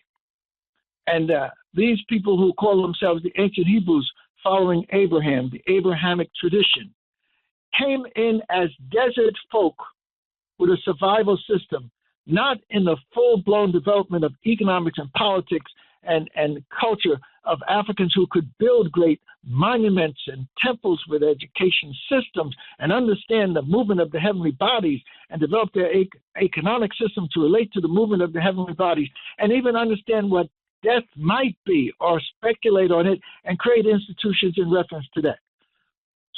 Abraham comes in with nothing, and then his multitudes leave after they've experienced the Nile Valley, and they got Judaism. But the mothership is the African culture. And out of the Judaism comes another manifestation, and it becomes a Jew who becomes Jesus. And then out of that engagement with the Nile Valley culture comes Christianity. And it is the way and nothing else. And then in comes the Greeks into the Nile Valley, coming out of the north. And they see the culture that has been developed by Africans of the Nile, and they tap into it. They create their schools of philosophy. They create architecture. They create writing. They create meaningful literature, all of which comes out of the African experience. And then they say, we got a Greek civilization. You have to be Greek to be anybody. And then the Romans follow them. You have to be Romans. And then we get into the AD, and then here comes other schools of knowledge developed out of this African tradition, and they call it Islam. But this is it. Everything else doesn't mean anything. This is it. Hey, you're able to take from the mothership and come up with a culture and institution that has helped you survive and others survive, and prove that you can take these traditions and move to higher heights of mathematics and science and philosophy. But you ain't got the whole thing. Greeks didn't have the whole thing. Abraham didn't have the whole thing. The concept of Jesus is not the whole thing. Crucified Savior is built into the African Valley thousands of years before there was a Jesus. Lawgivers, scientists were part of the African tradition thousands of years before there was somebody in Greece who was the father of medicine. Thousands of years before you had a single individual who was given the title of the father of medicine, Imhotep, but he got it from some other Africans. So I'm saying, as strong as I can, no matter what you think you got, if you can't Africanize it with the original people, with the mothers and fathers of humanity, who established great civilization culture for thousands of years, who created writing and philosophy, created moral laws and ethical understanding, who try to understand when one loses its physical life, there is a spiritual life that exists. Crucified Savior in the African tradition covers many thousands of years.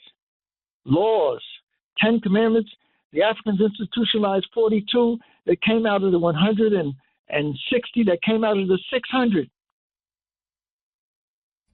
Tell you what, hold that thought right there, Doc, because we got to take a quick break. We're closing on the top of the hour. We got a bunch of folks who want to speak to you. We'll take the calls next. Folks, you too can join the discussion.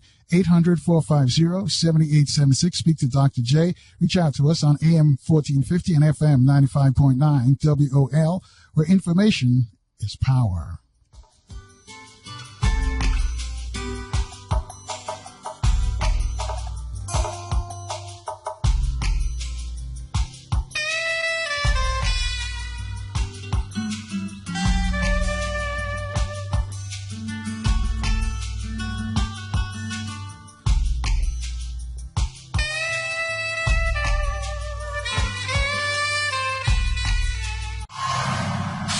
Welcome to the Carl Nelson Show on Washington, D.C.'s 1450 WOL Radio and live around the world on WOLDCnews.com. Thanks for holding, folks. Our guest is Dr. Leonard Jeffries, 800-450-7876. You have a question for Dr. J. Let's go to line 6. Hamid's calling us from Virginia. Hamid, you're on with Dr. Leonard Jeffries. Hello, Dr. J. Hi, Carl. Hey, I'm fine, brother. How are you? Best for the new era. Best for the new era. Go ahead, bro. Well, thank you, brother. Thank you. Hey, let me set the question up real quick. You know, I agree with 99% of what you're saying here, and the 1% ain't worth disputing. Now, I've got to say, we I agree, we have been brought up into this culture of Europeanism and white supremacy, even to the point that brothers and sisters, in fact, today even, a brother who's a reverend in the church, I witnessed him use white supremacy against another brother on the job by speaking in a way to bring, unwanted attention to another brother, trying to call him out, And so I believe that in addition to the beautiful truth and the information and knowledge you're bringing, what we've learned in this sick environment is that unacceptable behavior is appropriate, kind of like we're rewarded for it, and it's okay. Behavior that is disadvantaged, that puts us at a disadvantage. We don't set our own standards. So what do you think that we can do about setting up some expectations and about kind of really defining manhood? Because I think a lot of us, the men out here, have really forfeited their own manhood and they're content with just being little boys in a white man's industry and a white man's company and playing his little games. And many times when they go to college, really their dream is to aspire to just be a part of somebody else's company and kind of push things along. You understand what I'm saying? And playing these little games. And all right, let's give him a chance to respond. Thanks, Amid. Well, Dr. J? Carl, you can't have people calling in sincerely, expressing some wishes, and then before they get warmed up, you just throw them under the bus and using me as the excuse. And I know, I apologize, but the folks are holding, they're getting on my butt because they've been holding a long time, Doc. That's the problem, though. Well, the thing is... So if you can shorten up on the answers, I'd appreciate it. No, but see, you have to have me on more. You can't just call me once a month and say, Dr. J, can you come on to deal with economics? You have to have me interrelating with your audience. And I'm telling the audience, and I do it every time, but only a handful of them call, that I can't do what I need to do on a radio program. I can't do what I need to do in a lecture. I can only show you a window on the world that you've got to become a part of. And then we got to figure out how to get into that world. So this is not just to tease you, but it's to engage you. I want to be a part of the brother who just got on and others. I want to be a part of what you're doing. So call my home number, which is 201-837-1355. Let me say it again. The home number is 201-837-1355. If that does not allow you to get me, then call my cell, 201-668-7973. Again, 201-668-7973. Now, I've done this several times. Only a handful of you call, which is good, because we can spend a couple hours dealing with each other. This is just to show you what needs to be done. This is not the answer. This is let you know that there are systems that you got to tap into to change your world, and there are systems already existing that will devastate your world. So that I'm just beating you up, Carl, with a lot of love and affection. You're one of the strongest out there, and I appreciate you allowing me to be able to express myself. This is my 80th year.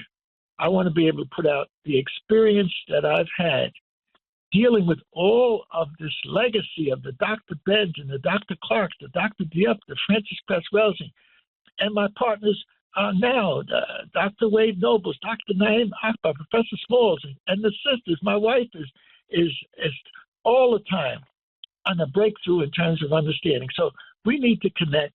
And so I'm telling folks who may be hesitant, you can call and cuss me out, but make it short. And then let's get on to something serious.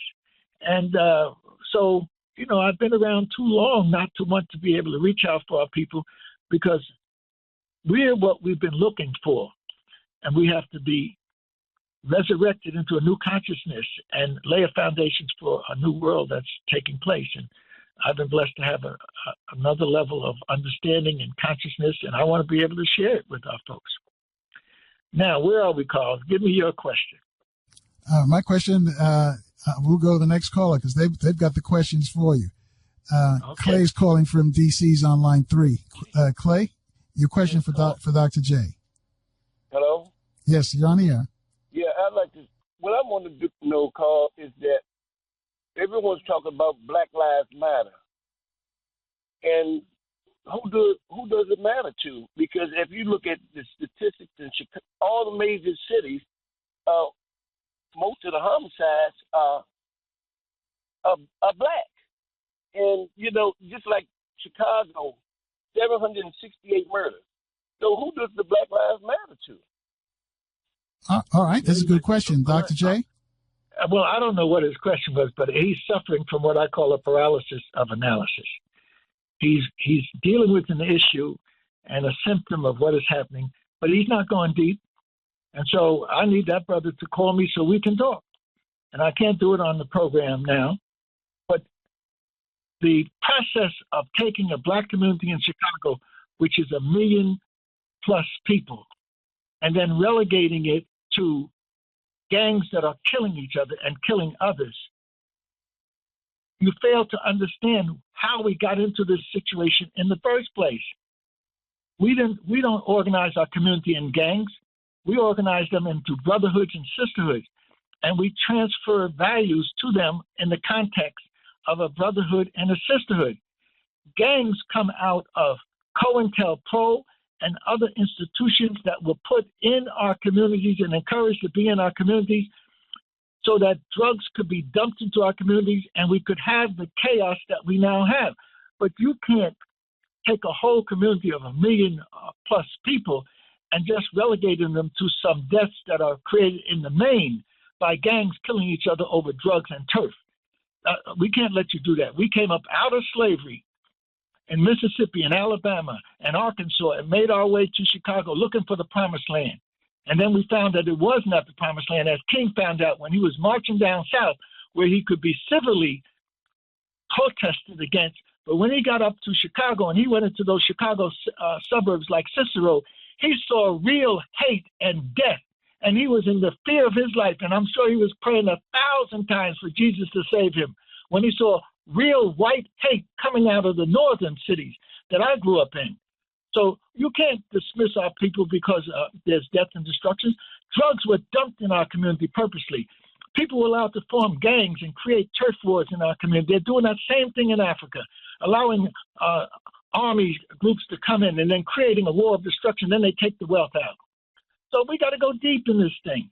And I'm not, the brother expressed himself, and I'm glad he expressed it, but I'd like to engage him so I can just let him know that you have to see what the system of white supremacy does. And no matter how many deaths occurred in Chicago last year, when you go back to World War I, when the European was fighting the European, you're talking about tens of millions of people slaughtered by the Europeans. You're talking about mustard gas and other poisons, Europeans putting it on Europeans. And then you had after World War I and the hundreds of millions that were injured and maimed, then you come into the Depression where the European system had completely collapsed. And he was selling apples and whatnot to survive. And then before you know it, here comes World War II, where millions of Europeans are killing each other, not just the 6 million that Hitler might have put into the gas chambers and ovens in reference to the Jewish population. There were tens of millions of Europeans murdered, white-on-white crime. No comparable thing is happening in Chicago. So why do we victimize ourselves and we don't have a view of history? You talk about a system that's going into another phase of devilishness. We don't know what this Trump represents, but we know it ain't nothing good for us. So we better be ready and get our communities organized and start saving our money so we can deal with the economic. Stop buying in this damn system. Save your money so you can use it for important things that may come up, because they're going to withdraw resources from what you think you have, trying to survive as Negroes in America. All right, so 800 the question. 800-450-7876. Dee's calling us from Baltimore. Dee, you have a question for Dr. J? Yes, good afternoon, Carl, and good afternoon to Dr. Jeffrey. Carl, yes, you need to have him on probably once a week, and you can take off. Tell Carl that. You all need to call in and take calls. Have on entertainment purposes. You need to have on. No, but brother, that's a good question. We can't do that. Carl, I'm not standing alone. There's a partnership of us that have grown up together. When he mentions Claude Anderson, that's a partner. Dick Gregory, that's a big brother. Francis Cress Wells, Naeem Akbar, Wade Nobles and Naeem were brothers in the struggles. And my wife and others, these sisters who stood by us. So it's not just Jeffrey. There's a whole host of us that are trying to create this consciousness, which is what we refer to as Africanizing. It's not wearing some jewelry or wearing a kufi like I wear. The value systems. Right. Hold that thought right there, Doc. We got to take our last look at the traffic and weather because it's going to start snowing in the DMV later tonight. It's already started slowly in some areas. 800-450-7876. Speak to Dr. J. We'll take your calls next on AM 1450 and FM 95.9 WOL, where information is power.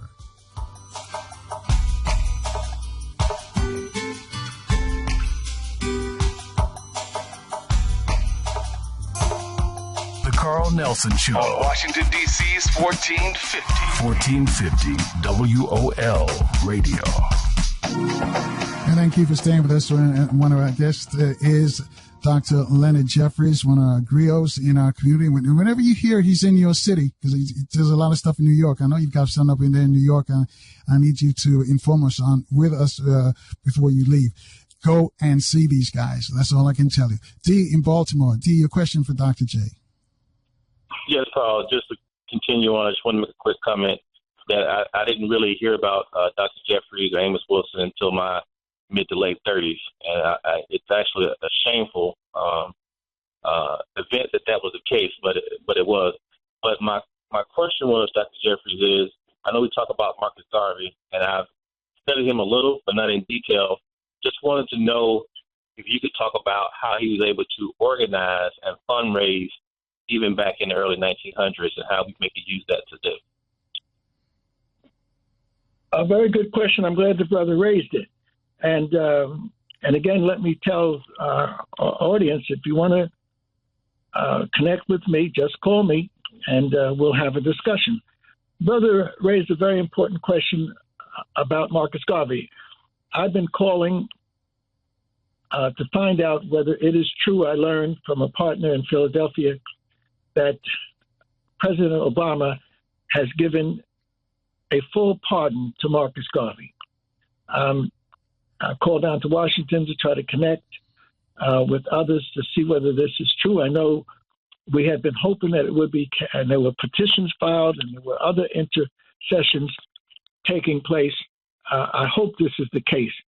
Marcus Garvey was important. We need to study him. He comes up from the hills of Jamaica in the Montego Bay area.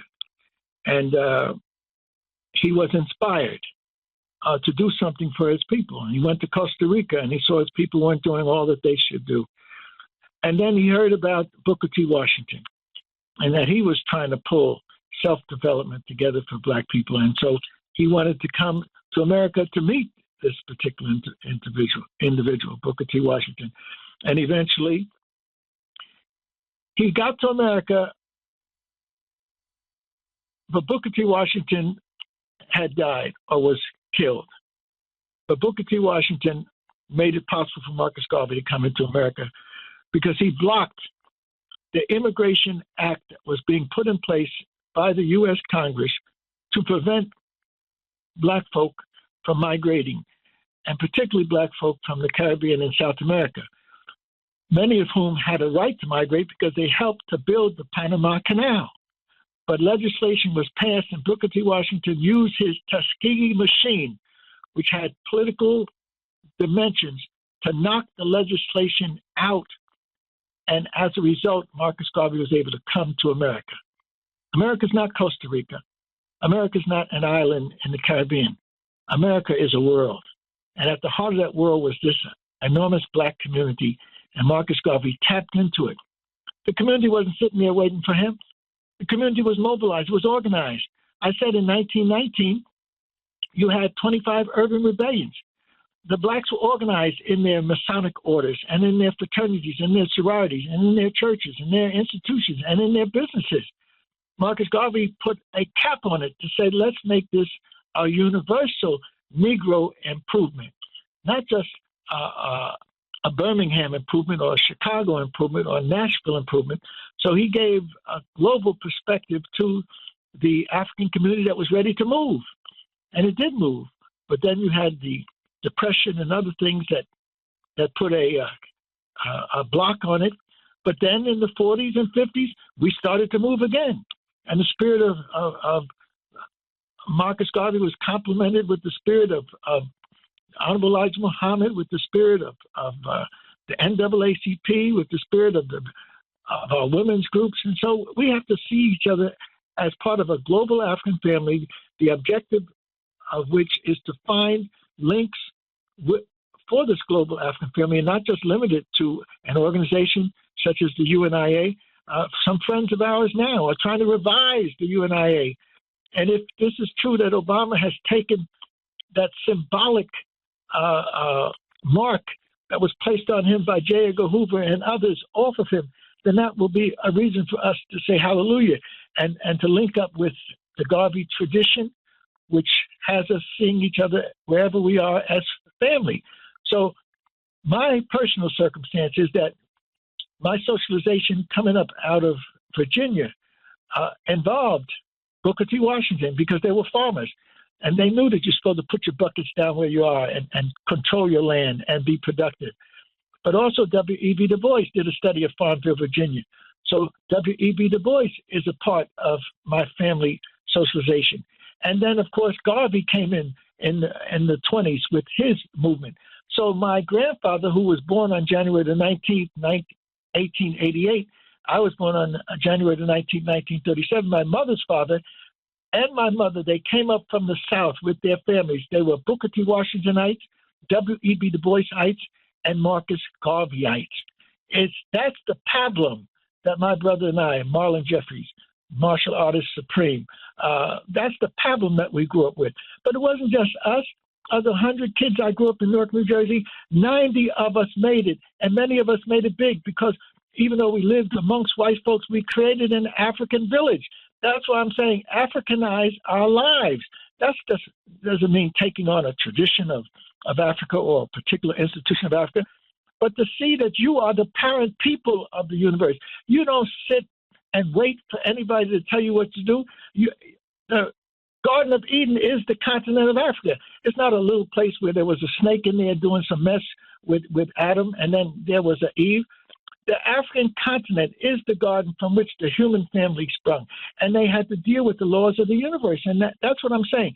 Africanize our lives. I'm not saying we're a kufi or an African robe like I do, but put the value system of African peoples, which is what I call the 3 C's: communal, using that pyramidal triangular shape again.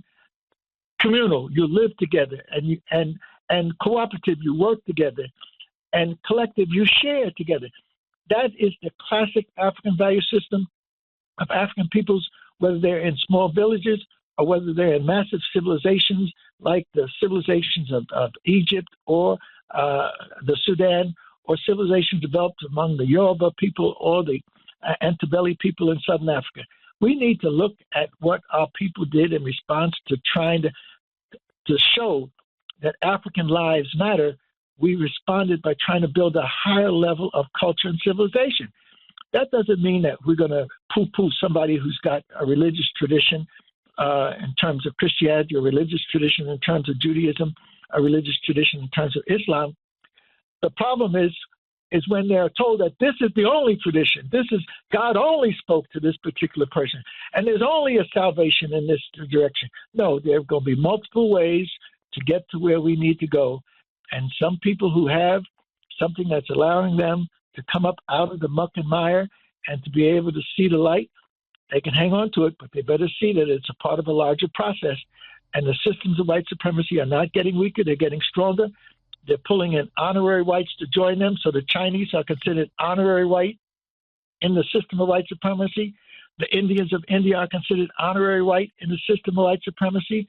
When the oil question in the 1970s became a big thing, the Arabs became honorary whites in the system of white supremacy. And all of them are unified in one big agreement that we may fight with each other and conflict with each other. But one thing is certain: we will collectively agree to keep the African at the bottom so we can exploit him to the max and control the African mind, M-I-N-D, so you can control the African mind, M-I-N-E. Africa is the richest part of this globe called Earth, and all of these honorary whites, in conjunction with the system of white supremacy, are in agreement to super exploit the African continent and never let Africans raise their head up to be able to develop themselves the way the Creator has chosen them to develop. So this is deep. We have to give Carl Nelson his due, inviting us all to come to a power talk in Washington. And you had all my friends and buddies.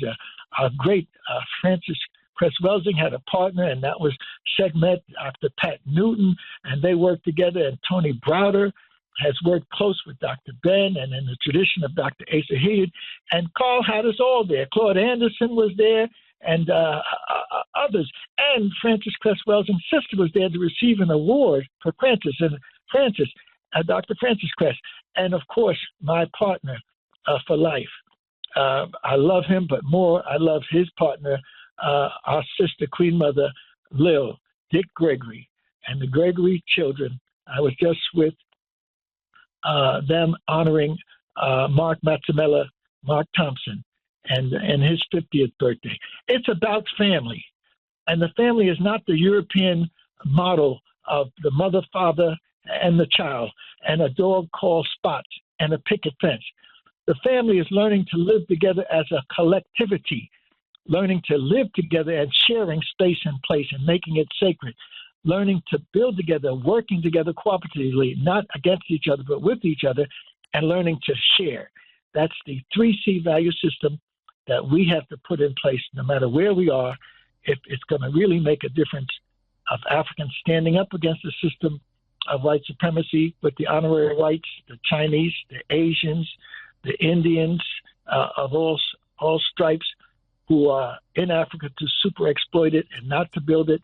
We have to provide that understanding so Africans say, yes, we'll take your aid, but we don't intend for you to be here forever. All right. Hold that thought right there, Doc, because we got to take another break. And there's some real talk right there. 800-450-7876. You too can join the discussion with Dr. J. Take your calls next on AM 1450 and FM 95.9. WOL, where information is power.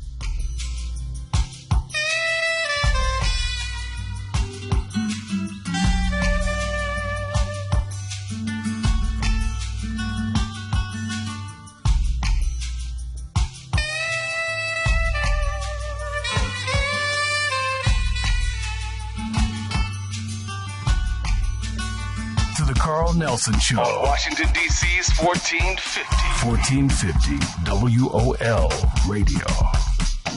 And thanks for rolling with us and our guest, Dr. Leonard Jeffries, one of our elders, our scholars in our community. 800-450-7876. Go to line 6. Jalil is calling from PG County. Jalil, you have a question for Dr. J.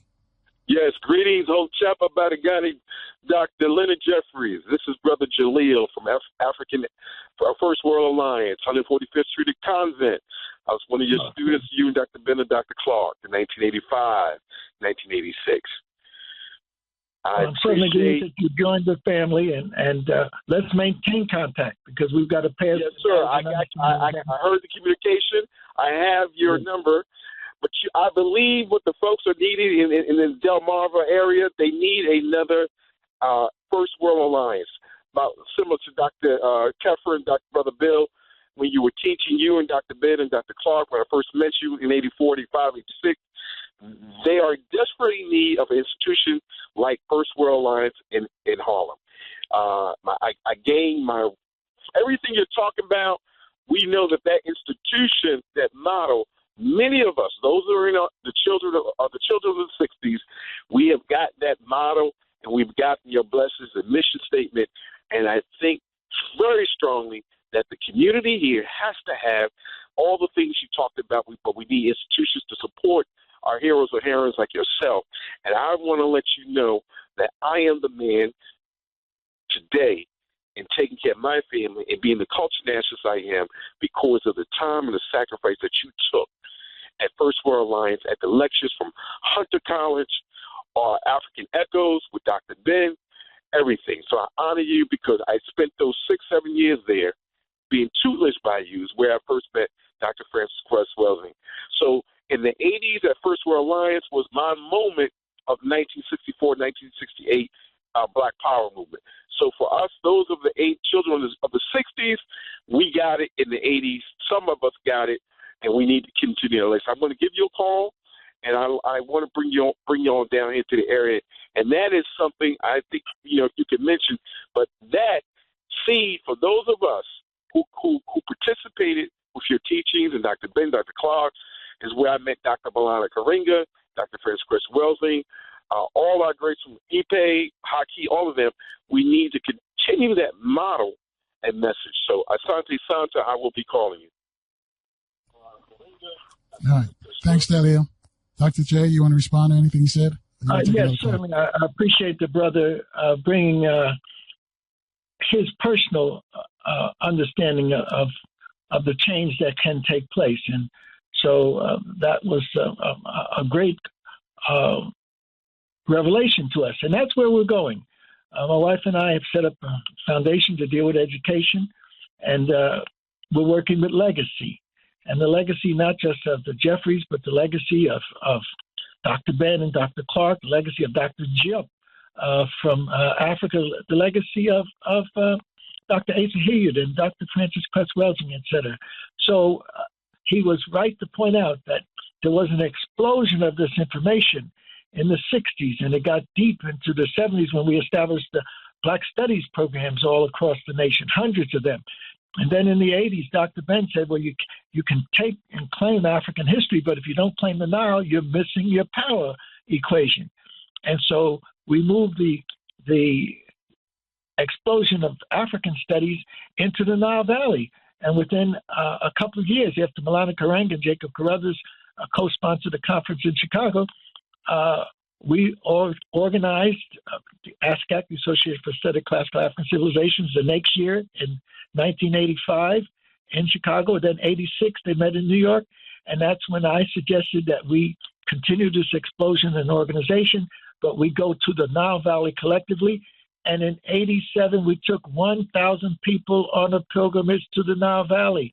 And it included 3 generations of the Jeffries, my wife and I, my mother, and then our nephew, Hassan Jeffries and Hakeem Jeffries, who is now the congressman, went as 12 and 14-year-old with Asa Hilliard's children, with Jacob Carruthers' daughter, with so we went as a family with generations. That's the type of thing. Now, the brother's saying we need a first rail alliance, but let's study it. What did it do? It transmitted information to our communities. But what didn't it do? It focused on the adults and didn't focus on the teenagers, didn't focus on the babies, didn't focus on the families, didn't focus on reaching out of our communities overseas. So we need another First Rail Alliance movement to put the education in the community, but we have to expand it and not limit it. One of the commitments my wife and I have with others is to put in place what we had in the 70s, in the 80s, 90s, the community, putting African education in the community. And that came out of some of our family members in Chicago that were talking about the community. Once the big attack came on me, the biggest attack in the history of the world against a professor in modern times, or any times, because they had modern technology to try to destroy me, but they did not. They did not, because I'm standing on this truth. It's not my truth. It's the universal truth. And so we were attempting to put the universal truth in the public education system, and they said, no, we're not going to put Nile Valley civilization here. We're not going to put the debt owed by the Greeks to the Africans. We're not going to put that Africans began the march of humankind millions of years ago before anybody had thought this should be or would be a European or an Asian. So that, if we can't put it in the institutional structures of white supremacy, which is understandable, we need to put it in our communities, in our homes, in our churches, as much as our churches will allow it to be, and in our community organizations, et cetera. So the brother is right. That's what I'm talking about when I'm saying Africanize our lives. But let's learn. We started from the universities down. We started from community education in the community for adults. We never reached down into the public school system or into the community centers or into the playing fields, basketball or football. We kept it as an adult process, which helped to raise adults to consciousness, but it wasn't a complete process, as the Africans have in their tradition of socialization from before the womb to after the tomb. So you even appreciate the work of your ancestors. That grandfather that I always raised, never knew him. My father was the last of the 13 kids. My father never knew his father because he was murdered when my father was 2 or 3 years old.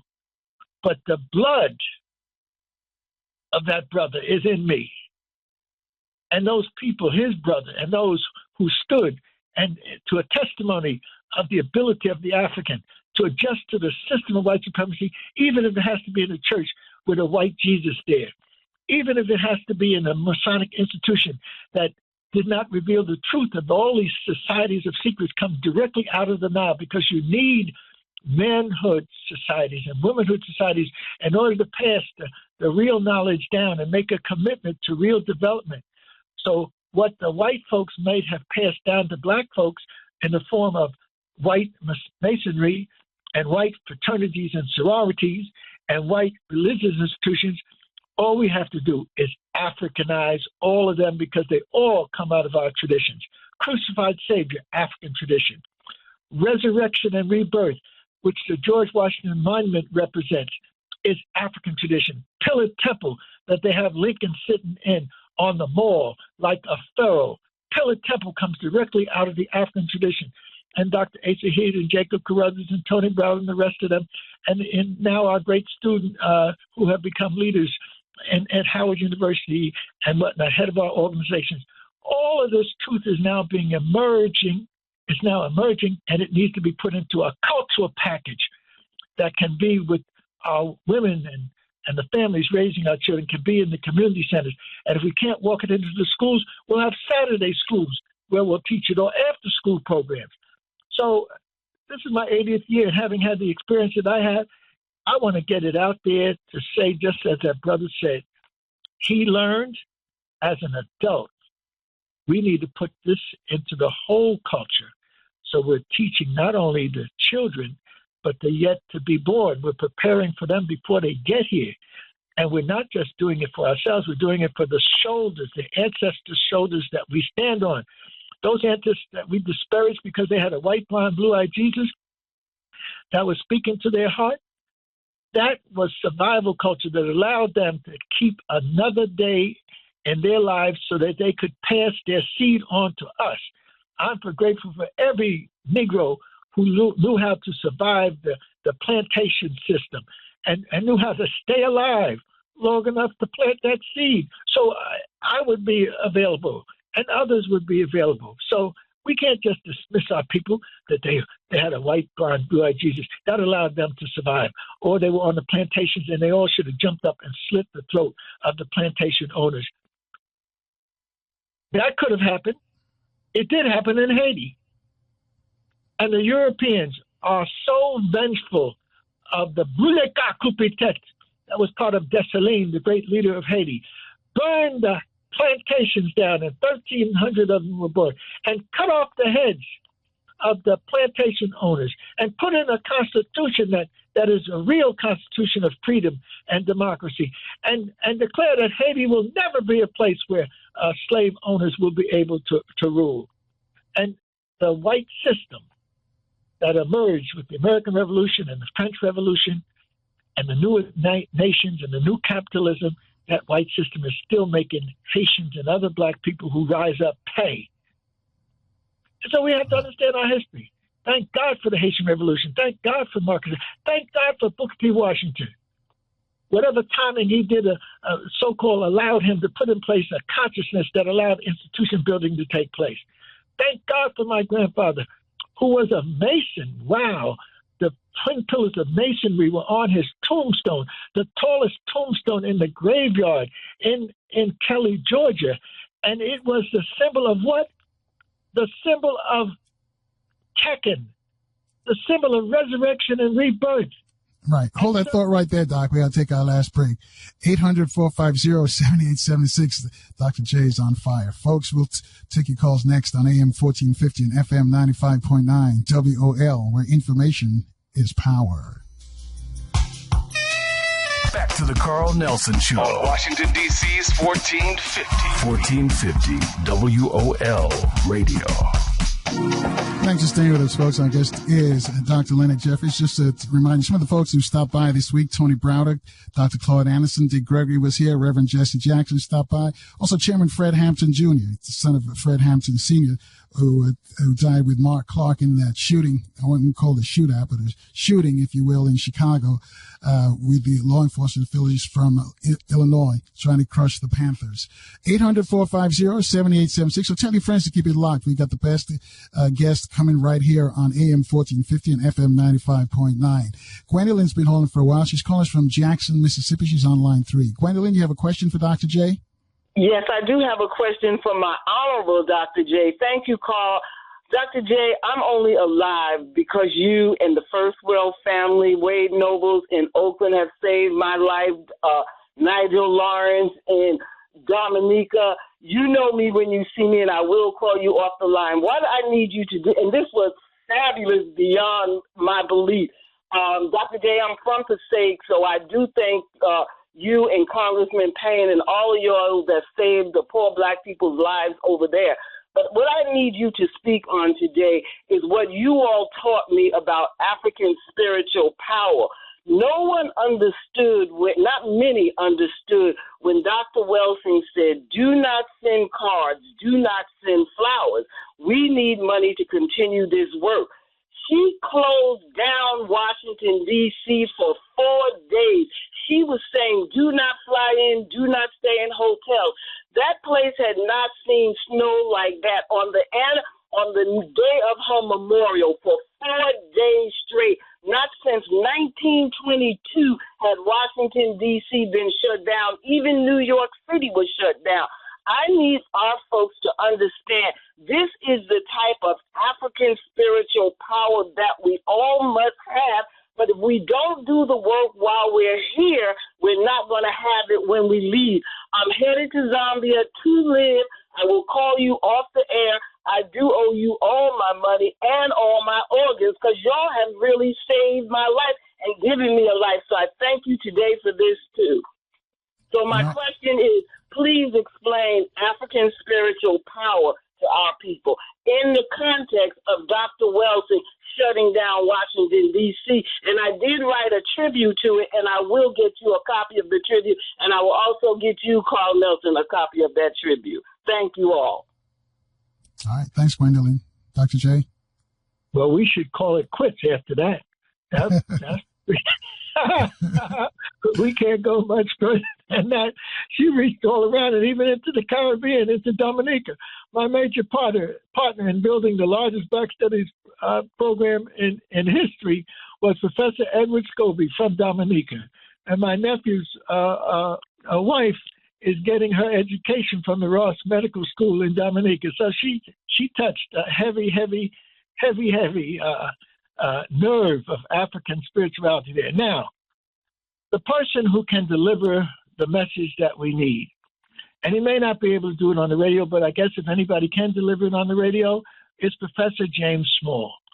I've known him for 40 more years, and he has been attempting to deal with African spirituality like no other brother or sister I have met. And he's moved around the world in dealing with it. So we need to have him on, but we don't need him telling all that he needs to tell. You do not need it on these airwaves.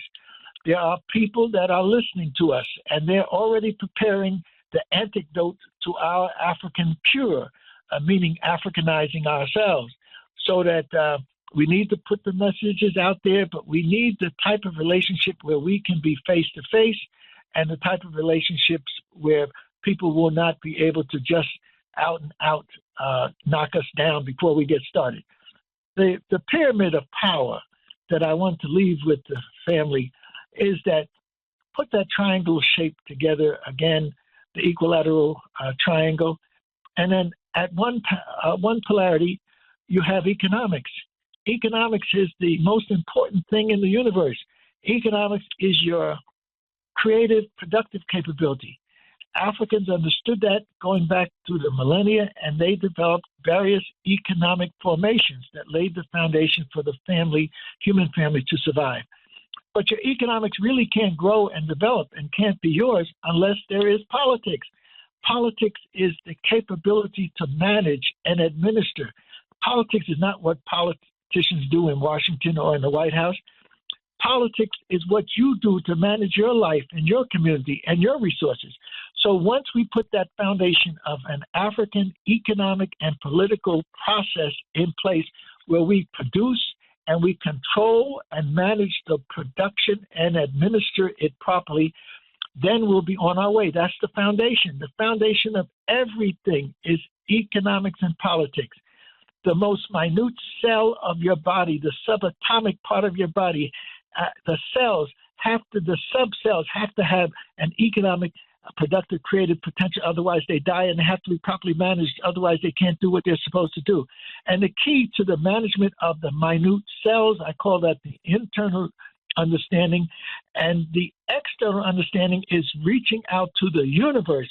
Even that universe has to have its economic dimension and its management dimension, the politics.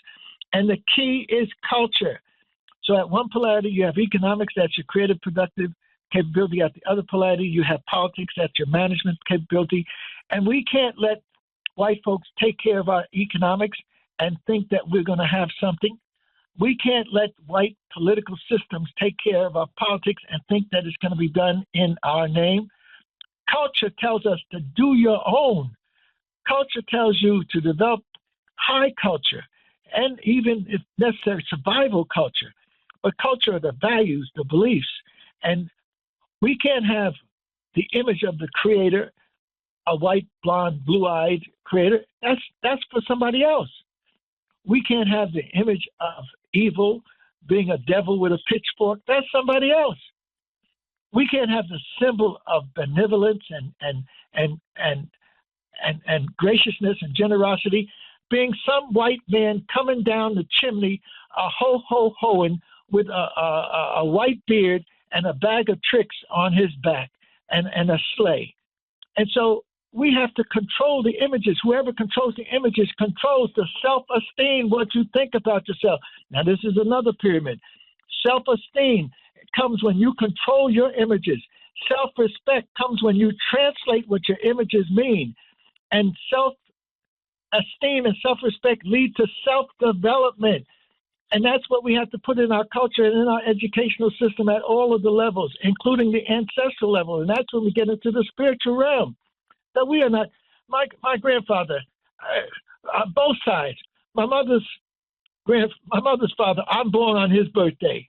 Hey, ain't just an accident. That's in the cards. My father's father, when I was with Alex Haley and working on the Roots Project, and when the white folks down in Georgia were filming Roots, and they told me that Dr. Jeffries, we're here. We're glad you you are dealing with African history and you're helping us out. But we want you to know we bought the rights to the book Roots, and we're certainly under no obligation to deal with the truth of it. And we don't have to deal with the truth of African history and culture. These were white producers, one from England, Green, and the other Margolis, who was handling the Roots filming. They just told me out and out that no matter what you think you're doing in terms of advising us, it's insignificant because we bought it. We own it. I was thrown off my psychic center. I couldn't fall back to no PhD from Columbia, one of the first to deal with African studies, no master's from Columbia, one of the first to get a master's essay, no honors graduate, a certificate from Europe when I studied in French, or graduating from Lafayette College. None of that could put me back on my psychic center. And so when the sisters talk about spirituality, I know what you mean, because spirit spoke to me when I was devastated and I had to decide whether to leave Alex Haley here or just to keep walking around like a zombie. And Spirit said, go to your grandfather's grave. I said, what grandfather? I ain't no grandfather here in Georgia. And I called up to Aunt Bessie and said, Aunt Bessie, tell me where we come from. She said, we come from Akron, Ohio. I said, Aunt Bessie, ain't nobody come from Akron.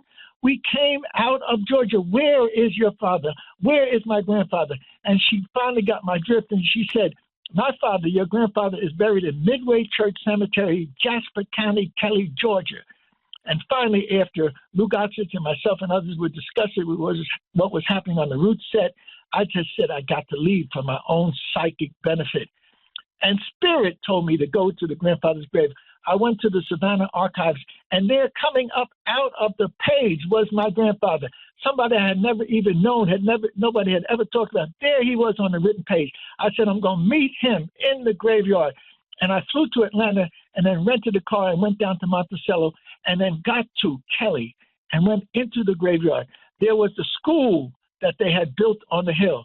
There was the church that they had where they were worshiping, and there was the graveyard. And I had the courage to go into that graveyard, turning on the lights of the car, nervous and scared, worried about snakes, a city boy in the rural areas, too dumb to know that snakes wasn't the problem, ticks was the problem.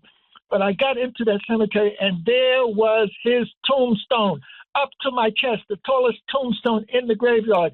And it had his vital statistics. Jesse Jeffries, born August the 10th, August the 10th, 1868, in the same week of Marcus Garvey, but a few years, 10 years, so years before Marcus Garvey, 20 years before Marcus Garvey. And there was his death. He died July 14th, 1917, in the period of awakening that black folks were all about. He had 50 years. In those 50 years, he took care of 13 of his own kids with my grandfather and 7 of her sister's kids. And next to his farm was his brother, Sam, who had 15 kids. They were able to survive in that red clay of Georgia, have their own farms, build their own houses, build their own schools, control their land, and control the socialization process that had him as the leader of the Masonic group. And they had a similar group for the women, the Daughters of Ruth.